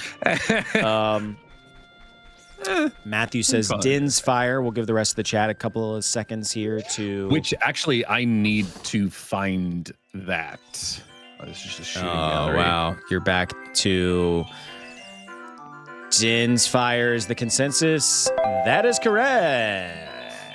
Magical spell obtained in the game that creates a powerful burst of fire, which can be used to activate switches or burn obstacles. Question number 7. We're making some good headway here on the Ocarina of Time trivia game. While Drew runs around aimlessly trying to find things in this game, which of the following temples is not found in the Legend of Zelda Ocarina of Time? Okay. Forest Temple, Fire Temple, Water Temple, Sky Temple. Oh, well, I mean, that's pretty easy. It's Sky Temple, man, you know? Yeah, I'm just going to choose that. We all know that one's the answer. Lee. Actually, this is an AI. This is a website. Yeah, so they just gave us a burner. They just literally just gave us a burner answer. Okay, number 8. How many golds? Oh, this is good. This is for all of you like diehards out there. I don't even think Drew knows this. How many gold sculptulas are in the game?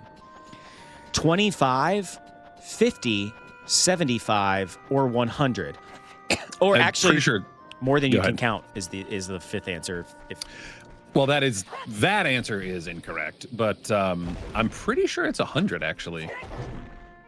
How many gold sculptulas are in the game? When I was a child, I remember getting all of them because once you unlock all of the gold sculptulas, you get, stuff. And I think there's a heart piece for a certain level. Yeah. And when you're a kid, you have all the time in the world to just mine sculptulas. This is true, dude. This is very true. And if I recall, you had the strategy guide, so I'm sure that's how you found them all. 100 is the consensus. That is correct. Yeah. Exactly 100 gold sculptulas, which makes sense. The old games always were precise. There was no like randomization. It was like it had X amount of things. Number 9. What is the frog used to make the eye drop medicine? Big ball frog, eyeball frog, happy frog, some weird frog, meth stuffed frog. Wow. Really. I mean, it's kind of sketch. Okay, so that's actually dude, it's perfect because that is kind of what I'm trying to accomplish now. To get Here's the problem, dude. We've as men, we've all had this issue. As you can see, my sword is not up to snuff anymore. It is broken. The giant's knife has broken. So to get it fixed, we have to go on a bunch of fetch quests, and the frog is a part of that fetch quest. Nice. What is the frog used to make the eye drop medicine? Mark said meth frog. Lee said happy frog, and Mark said eyeball frog. Song of Time, Sunsong. I'm gonna rule out meth frog and happy frog, and eyeball frog seems likely. Gonna go with that, and that is correct. I did not know that one. The term eyeball frog suggests that this particular frog's eyes are used in the creation of the medicine. Interesting. Because it is it's eye drop medicine for the giant Goron. Because he's got like embers and stuff in his eyes. Okay. Number 10, the owl that talks to you in the game used to be what? A Goron, king, a ninja, a samurai, or a sage? The owl that talks to you in the game used to be a what? Pretty sure he used to be a sage, but I could be wrong. Okay, now where was Sleepy bro? I think he was in here.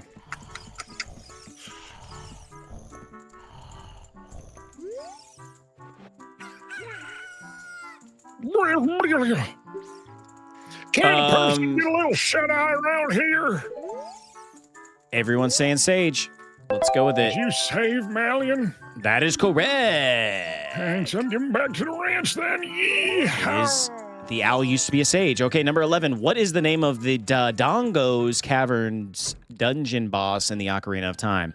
Burning Dragon, Twin Rova, Bongo Bongo, King Dodongo, or Big O Lizard? Big O Lizard. I mean, it is a big O lizard. We just beat it. Big O lizard. Final answer. What is the name of the Dodongo Caverns dungeon boss in the Ocarina of Time? Burning Dragon, Twin Rova, Bongo Bongo, King Dodongo, Big O Lizard. King Big O Dodongo. Kabora Gabora. Not spelled right. Kabora Bora.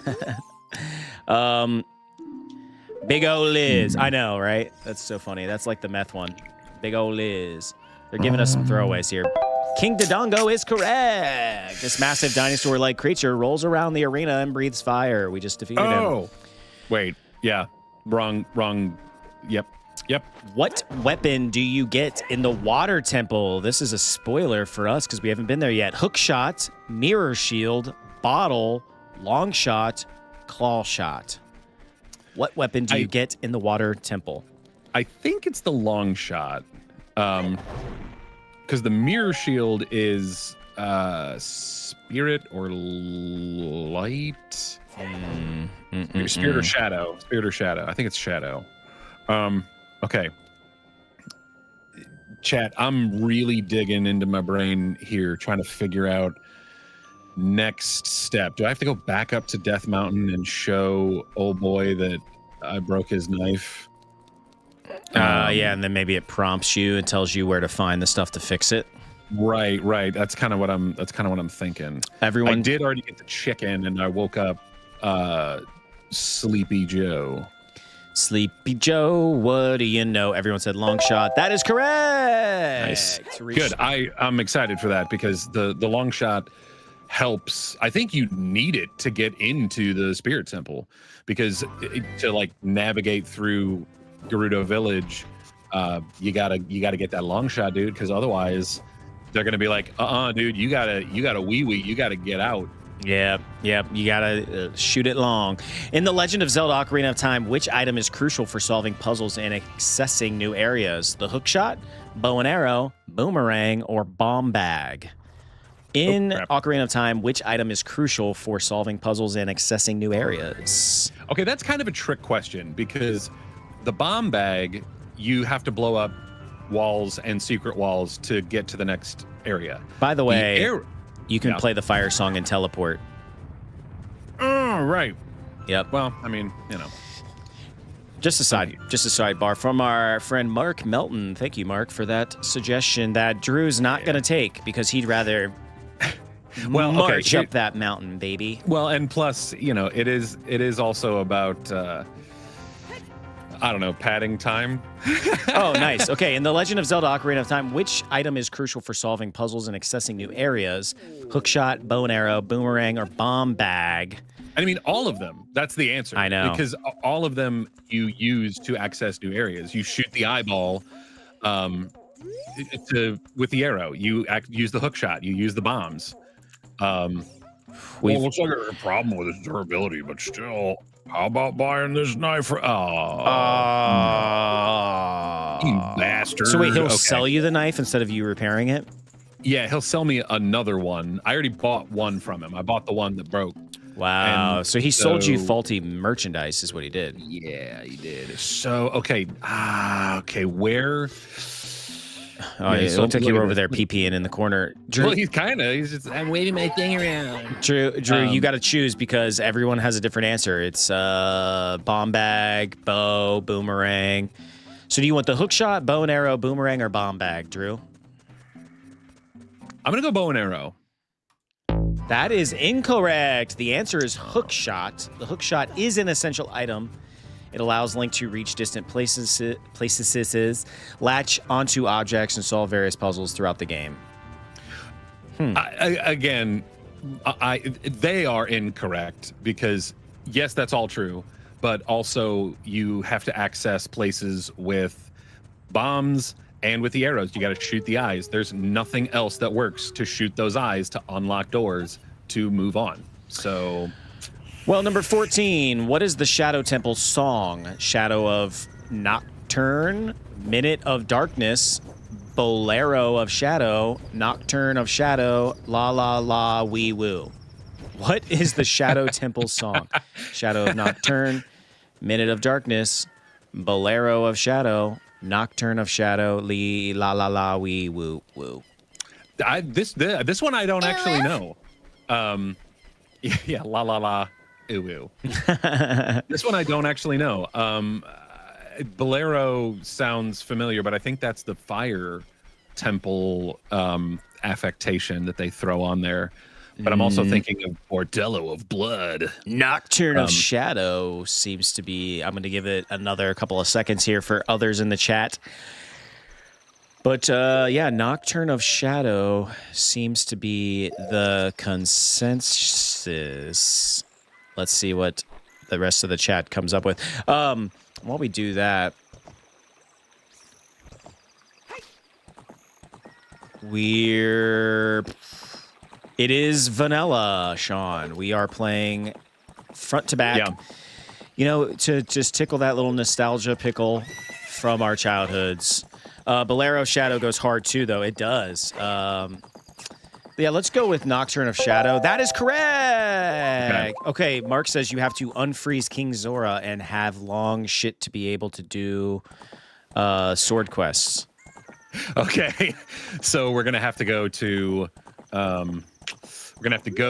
the water temple beforehand, which sucks because I would rather, it would have been nice to like rock the. I love walking around with a big sword. God, that doesn't sound like anything you've ever done in your life. I know.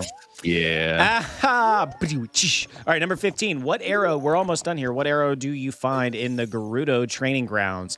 Iron arrow, fire arrow, ice arrow, light arrow, or steel arrow?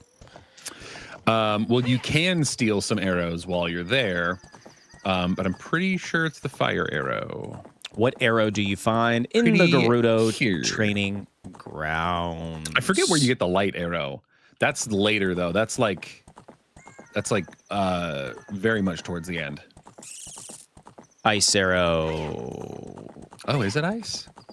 My bad. Long shot. Oh, you have to unfreeze King Zora and have long shot to be able to do the sword. So you can't do that sword quest. Yep. Okay. Ice arrow. Everyone's saying ice arrow. That is correct. You said fire arrow, Drew. If we listened to Drew, y'all, we would not be doing great. Okay, number 16. I think this is the last of the questions. How many jump slashes with Big Oran's sword does it take to kill a iron knuckle? How many jump slashes with the Big Orange sword does it take to kill an iron knuckle? 1, 2, 3, 4, or $1 million. Huh? That's a great question. I don't love this actually song. know. Yeah, dude, it's my jam. Kind of reminds me of Zorro when you're on that horse.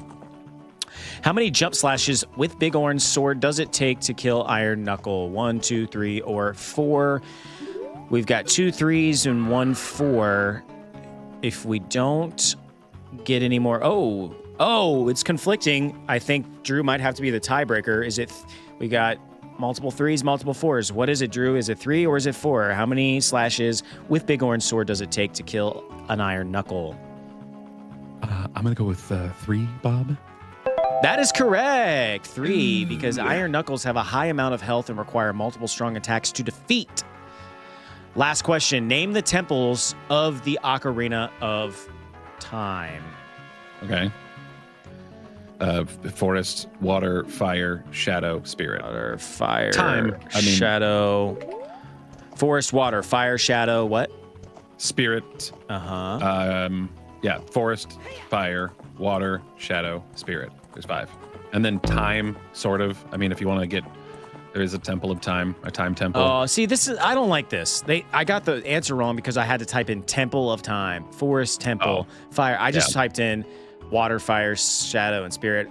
We definitely got that one right. Let's look at our results. And it says our session has expired. Wow. Try it. Dude, I hit try again, and it's going to make us do the whole thing again, which we're not. That's fantastic. 17. We got 15 out of 17. I don't know what that math is. Anyone know the math? We got 15 out of 17. I mean, I would say we passed. We would have passed the 3rd grade. Oh, what a glorious day. It's best to start with a jump slash and then crouch stab damage values. Follow your most recent damage value for whatever reason. It does equal damage, but quicker attack speed. You hear that, Drew? I did. That's a tip from Lane.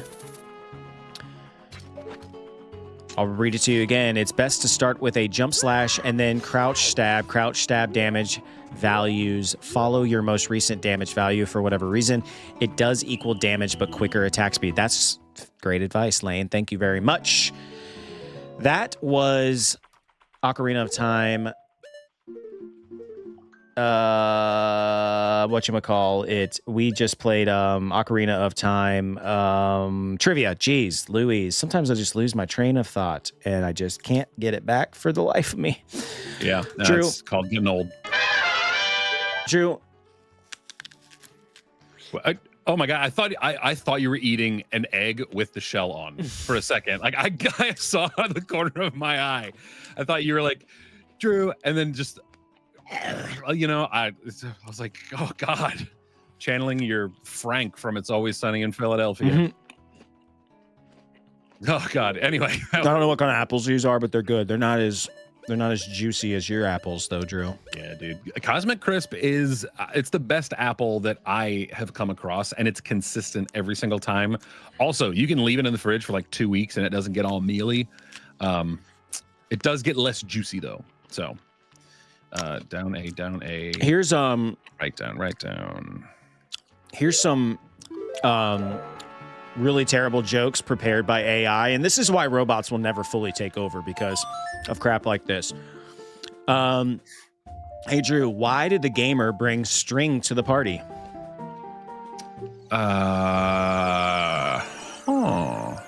To tie up loose ends in the storyline. It's awful. I asked a Jedi to cut my lawn. He said, "Do or do not. There is no try. Now my grass is still overgrown."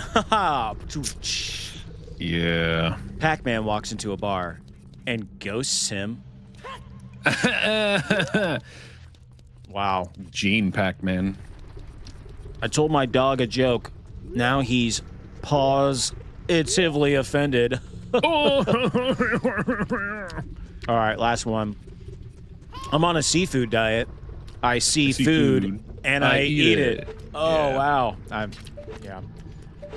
Screw you, AI. You should have came up with some better ones. Yeah, dude. It's that's AI's toxic trait, being sort of awful at humor. Yeah, pretty terrible, in fact.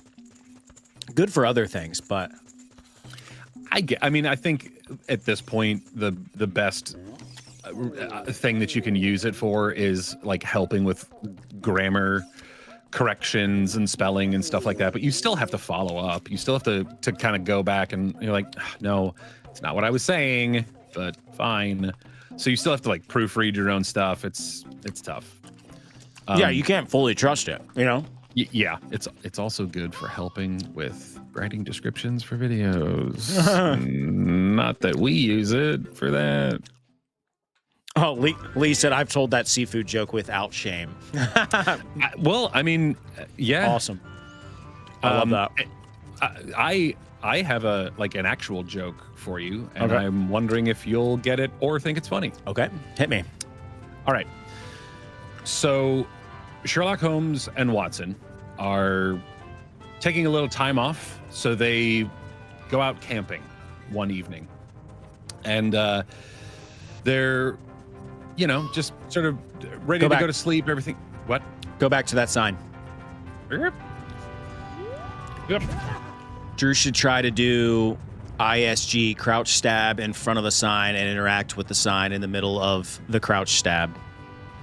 Okay, so... Oh, crap. All right. Now, okay, how do I crouch again? Crouch? No, okay, crouch. There it is. Okay. I like how you got. Uh-huh. Crouch, stab, and interact with this. Okay, hang on. I think I'll probably have to get rid of these to make sure. Okay, yeah, all right. listen. Yeah, shut up, Nabby. Anyway, so they're Sherlock Holmes, Watson. They're out camping, and Sherlock says to Watson, look at the stars. What does that say to you, Watson? And he's like, well, it says that we are okay. That we're outside, we're enjoying. Crap. Well, that failed. We're outside. The night is clear, which means that the weather is going to be good tomorrow, and that constellations are great for navigation. What does it say to you, Holmes? And he looks Watson dead in the eye and goes, "An asshole stole our tent." Because they were looking up? Yeah. Wow. What does the night sky say to you, Watson? It says this and this and this. Someone stole our tent. Great. Not funny. Yeah. Wow. My toxic trait is being really crappy at... Okay, here's the problem. I'm sure if I set that joke up in a different way and wasn't trying to stab, slash, and watch a sign and then get hit in the head with rocks... Really, I'm trying to blame other people. I'm just not Seth is awful at jokes, by the way. I know, He doesn't get anything. I'm not a big joke teller, first of all. I like stand-up comedy, though. But it has to be it's not smart. It's not smart humor. Yeah, it's just stuff that anybody would laugh at. Yeah, dude, come on, man. He likes Joe Rogan. Well, wait. He likes Bad Friends. I take a little bit of offense to that, only because I like Joe Rogan's podcast. Not a huge fan of his comedy. Joe Rogan Joe Rogan is not known for comedy anymore. The last time he did a stand-up special was like a decade ago. Well, or more. He's like your funny friend. Not your funny friend who's going to become a stand-up comedian, but he's just kind of your funny friend that's going to make billions of dollars by getting high on Spotify. But you know what I mean? That's why when I hear his stand-up comedy, I'm just kind of like, yeah, that was kind of funny. Okay, cool, whatever. But it's not. I mean, there's kind of a lot of that with stand-up. If it's not your vibe, I'm trying to think of somebody that I really like that I feel like is universally loved. Who's the guy who just did the Emmys?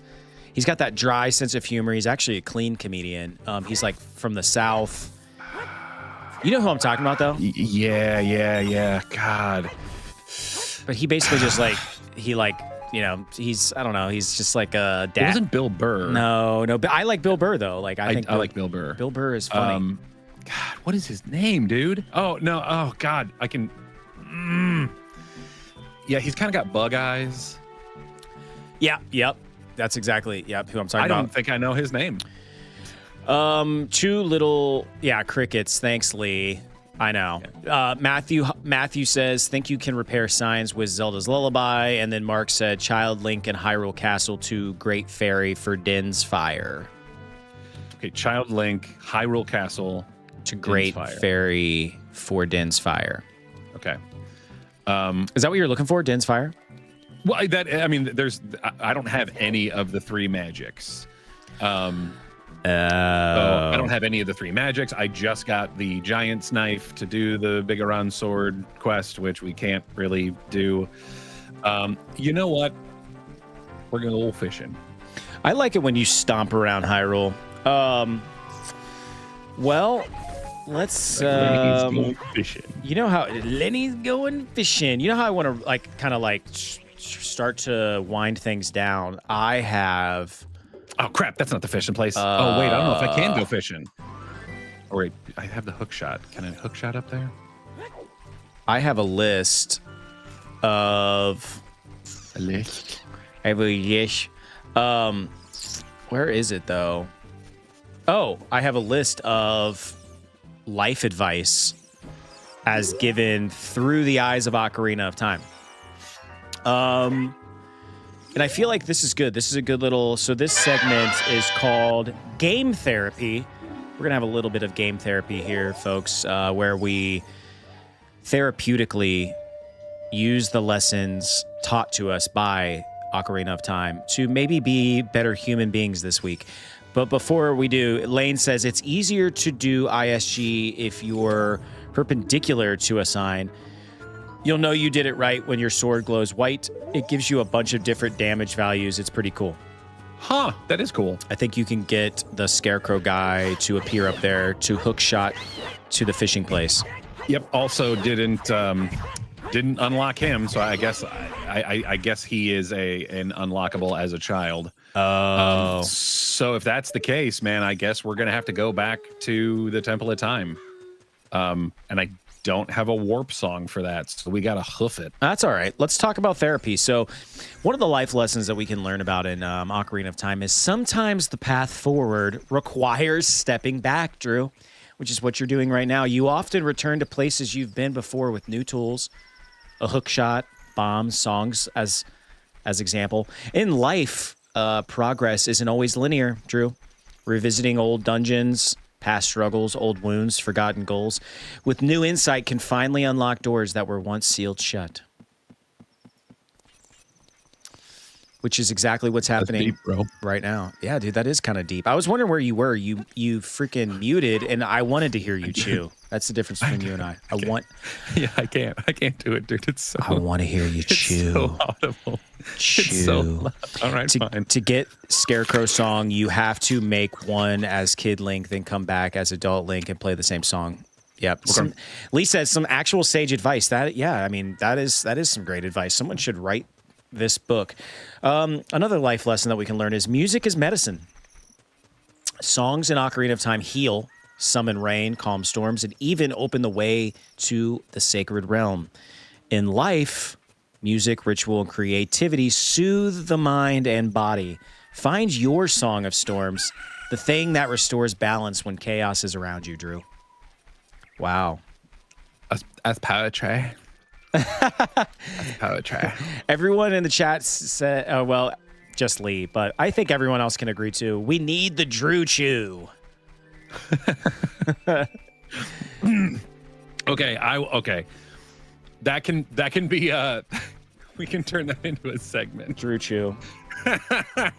And typically I don't eat this early in the morning. Like noon is my usual first time for eating. Today is a different story. I'm actually the only other friend that I have. I'm going to hang out with him and play some Borderlands 4. Very excited. Nice. That is exciting. You'll have to let me know your thoughts on that. Let's go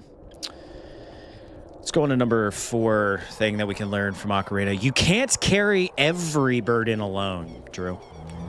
Link has Navi, Saria, Sheik, Epona, companions who guide and support him. In life, no hero does it all alone. Therapy, friendships, mentors, and loved ones are the allies who keep you steady when the weight of your quest feels too heavy. Dude, I swear to God, it's almost like we scripted this. You were talking about how you're going to hang out with your friend playing Borderlands 4. That's cool, yeah, man. You gotta have some friends, man. But you gotta have friends. That's true. And they help you lift the heavy burden of life. You destroyed the wicked creatures that haunted the temple and awakened the sage. But there are still other sages who need your help. In order to awaken all the other sages, you must become even more powerful. You must travel over mountains and underwater. And even through time. Yeah, Lee, I agree. It's like strangely good advice that can be pulled from this game's narrative. For real. Yeah. Freaking crazy, man. Yeah, just spam through this. I mean, the time will come when you will have to return here quickly. I will teach this to you. And it's a song, much like the other stuff. You should have came here earlier, but you're here now, brother. I know. Let me just whip this little loot thing out of my asshole.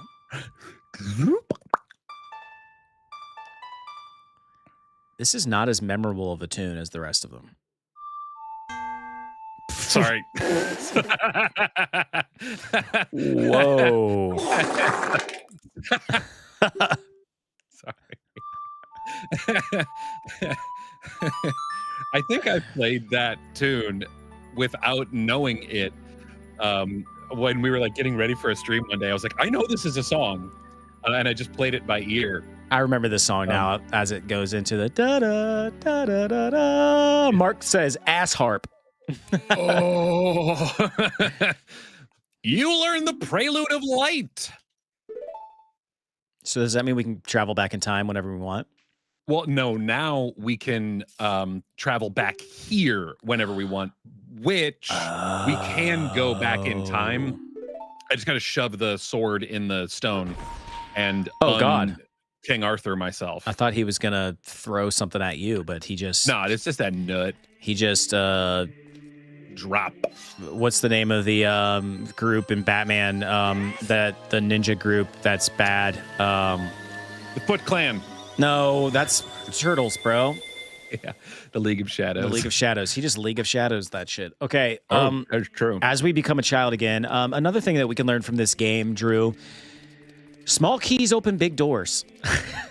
Think about that. Yep. Yeah, that's true. Yep. It doesn't matter the size of your key; it can still unlock happiness. Even the most intimidating dungeon opens our locked door at a time. In life, healing and growth rarely happen all at once. Focus on the small keys, daily routines, small victories, small acts of courage. Over time, they open the way to bigger transformation. Do I go like towards the castle to get Din's Fire? I think I remember something. Somebody gave us that. Drew should try. I think you can just Scarecrow, Hookshot. Yeah, I also got to go back and get that that Scarecrow stuff active. Tough actin', Tenactin. Yeah. What does Drew need to do? Chat. Pretty sure because I can use the bombs. Mark said yes. I think there's a bombable wall. Okay, yeah. Can't say bomb on an airplane. It's a bomb. It's a bombable rock past this gate. Yeah. Now I gotta climb up this thing, right? There we go. Drew, Gotta get on Vine. shadows exist, but so does light. The Shadow Temple is terrifying, but you conquer it with lens of truth, learning to see through illusions. And in life, fear often comes from what's hidden or distorted. Shining light on your shadows through honesty, reflection, or therapy makes them less frightening and more manageable. Wow. Yeah, man. I mean, light shadows do not exist without light. So, it's just that's just truth. What the night is darkest Just before the dawn. Just before the dawn. Yeah. So what are you getting in here? Magic. Oh, nice. Okay. I think it is the Zelda lullaby, which is okay, yeah. Da-da-da-da-da-da. Bop.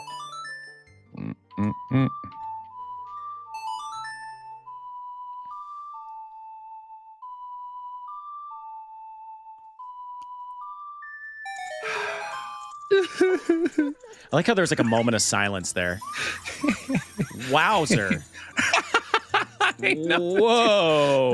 It's Chapel Rowan. Thank her. You must. yeah, dude. This was a lot of childhood awakenings happening with this interaction, man. Oh my sweet.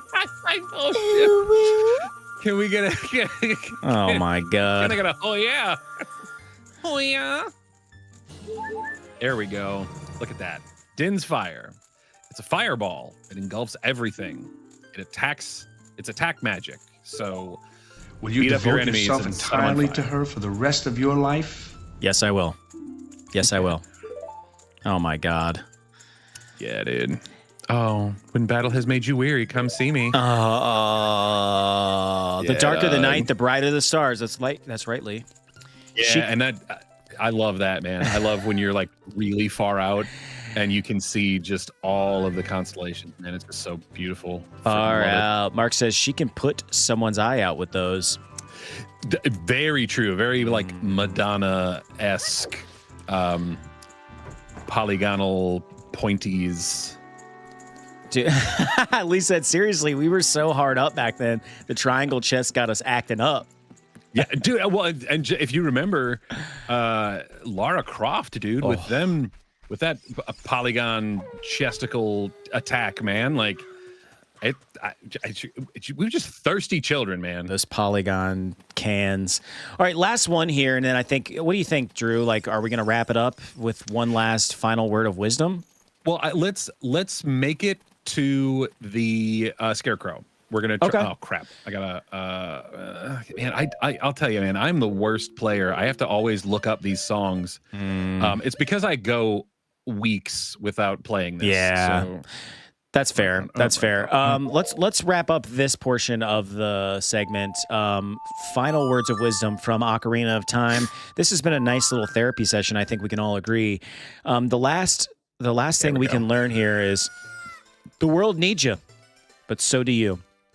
Hyrule's fate rests on Link, but he still has to rest at Lon Lon Ranch, play his ocarina under the stars, and tend to his own journey. In life, Drew, helping others doesn't mean burning yourself out.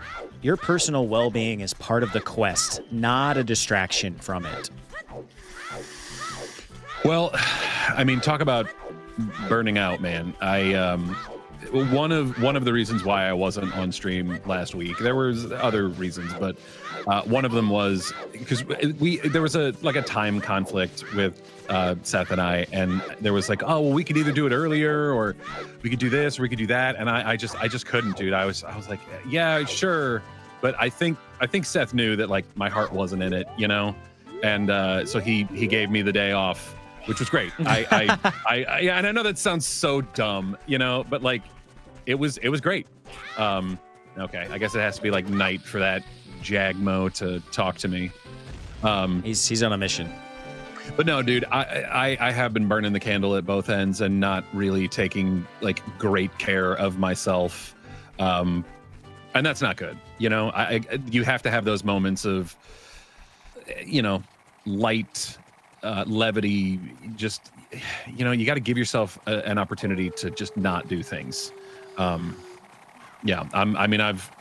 for lack of a better word, I've gone back to school and doing my job, which has also changed a little bit, to where there's a little bit more expected of me. And then this, and also I write on the side, and I do, little voice acting projects that I don't get paid for, but it's all, in the pursuit of something better. So, which I'm actually, one of the things that I have to do after we jump off stream is record a few lines for Barnaby's Tavern. Whoa! I'm auditioning for it. I don't think I'm gonna get it, just based on the amount of people that have shown up in their TikTok stream. So there's gonna be a lot of competition. I'm not getting down on myself. I'm just being kind of realistic in that I'm gonna audition, send in my files, and that's it. I'm just gonna do my thing, He's in the pursuit of happiness, and I know he'll be fine once he gets it. He'll be good. Yeah, dude. You gotta oh yeah, Lee said, oh, he's gonna get it. You are gonna get it. True. You are gonna get it. Let's get this scarecrow. If Drew can do it. That's it? Well, not bad. I will remember if for you anyways. Huh. I don't mean I can remember only 8 notes, but let's just cut it right there for now, baby. I don't remember what I did. Oh, no, you have to do it twice? Well, no,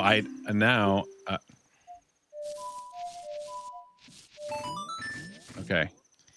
Well, not bad, blah, blah, blah. I will remember all the things and the stuff. What I need to do here is I'm gonna have to document this. Are you not entertained? Yeah, sorry. Watch 2 old men struggle on the internet, remembering things. Whoa! So what are you doing? Writing a song? Yeah. And you have to remember it? Oh, crap, dude. Did I even not get bad. that? Nope, I sure didn't. Oh. Son of a dude. Son of a biscuit eater. All right, let's try something a little easier here. Yep, lay it down, baby.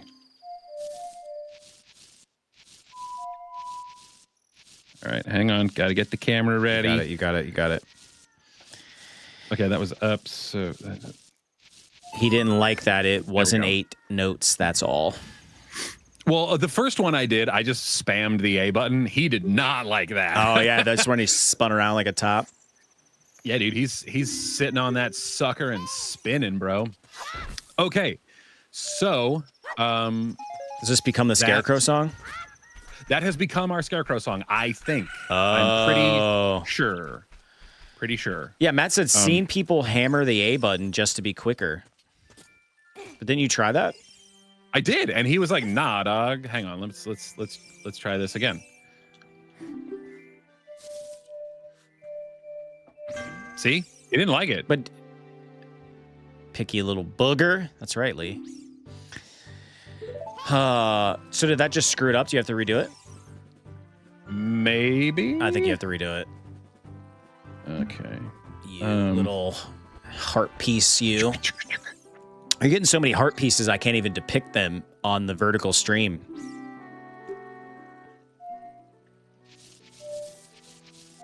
Yeah. Make them dance. Oh, why'd you have to make it complicated? I think that's what I had before. Yeah. Well, not bad. I'll remember that. All right. That's what we're doing. So now, Seth, if you wanted to wrap things up, yeah, you could. So you're not going to do the Scarecrow thing, or we'll do that on the next stream? No, okay. He remembers the song, and then we would have to go back to the Temple of Time and then come back. which I could probably, now that I know the song, I could probably warp there real quick. Let me just get a quick little refresher. Got to remember the song to go back to the Temple of Time. Yeah, that'd be a good place for us to start back next week. With us being Big Boy Link, listen, we always enjoy our time here. We had a literal therapy session that tied into the game. I really enjoyed that. I hope you all really enjoyed that. I feel like my day is just a little bit brighter as a result of the lessons, and there's plenty more where that came from. We appreciate everybody chatting and being active. It's fun when we play these games together, but it's even more fun when you all play with us. So that is just a real joy. If you are not subscribed to the channel, do us a favor, smash the subscribe button. Idiot. It's the best way to support the channel because you can keep up with us and you can come hang out with us in the future. I'm going to be streaming solo. I'm wrapping up a playthrough of Super Metroid. I'm playing Monday and Thursday morning, and then we will be back at it again next Saturday with Ocarina of Time. Drew, anything else to add before we cut these folks loose? If you brush your teeth, you shouldn't rinse the toothpaste out when you're done. You just spit it out, but to actually make it work properly, you have to leave the toothpaste in there. I know it's kind of gross, but that's why you need to find like a good toothpaste. And if you're looking for a good toothpaste, you can head over to my TikTok page and check out my showcase where you can find Nathan and Sons tooth powder. That's kind of a joke, but that is what I use. That was shameless, but also great insight. You could also, if you're curious about the Lost and Found Energy, that is also in my showcase on TikTok, NLN _Drew, I think. And yeah, it's live now. So get it now before it's sold out. If you want the orange cream flavored energy drinks, they're delicious. I drink one every day. All right, there you have it. Words of wisdom from Drew. Everybody, thanks for being here. We really appreciate you. We'll see you next time.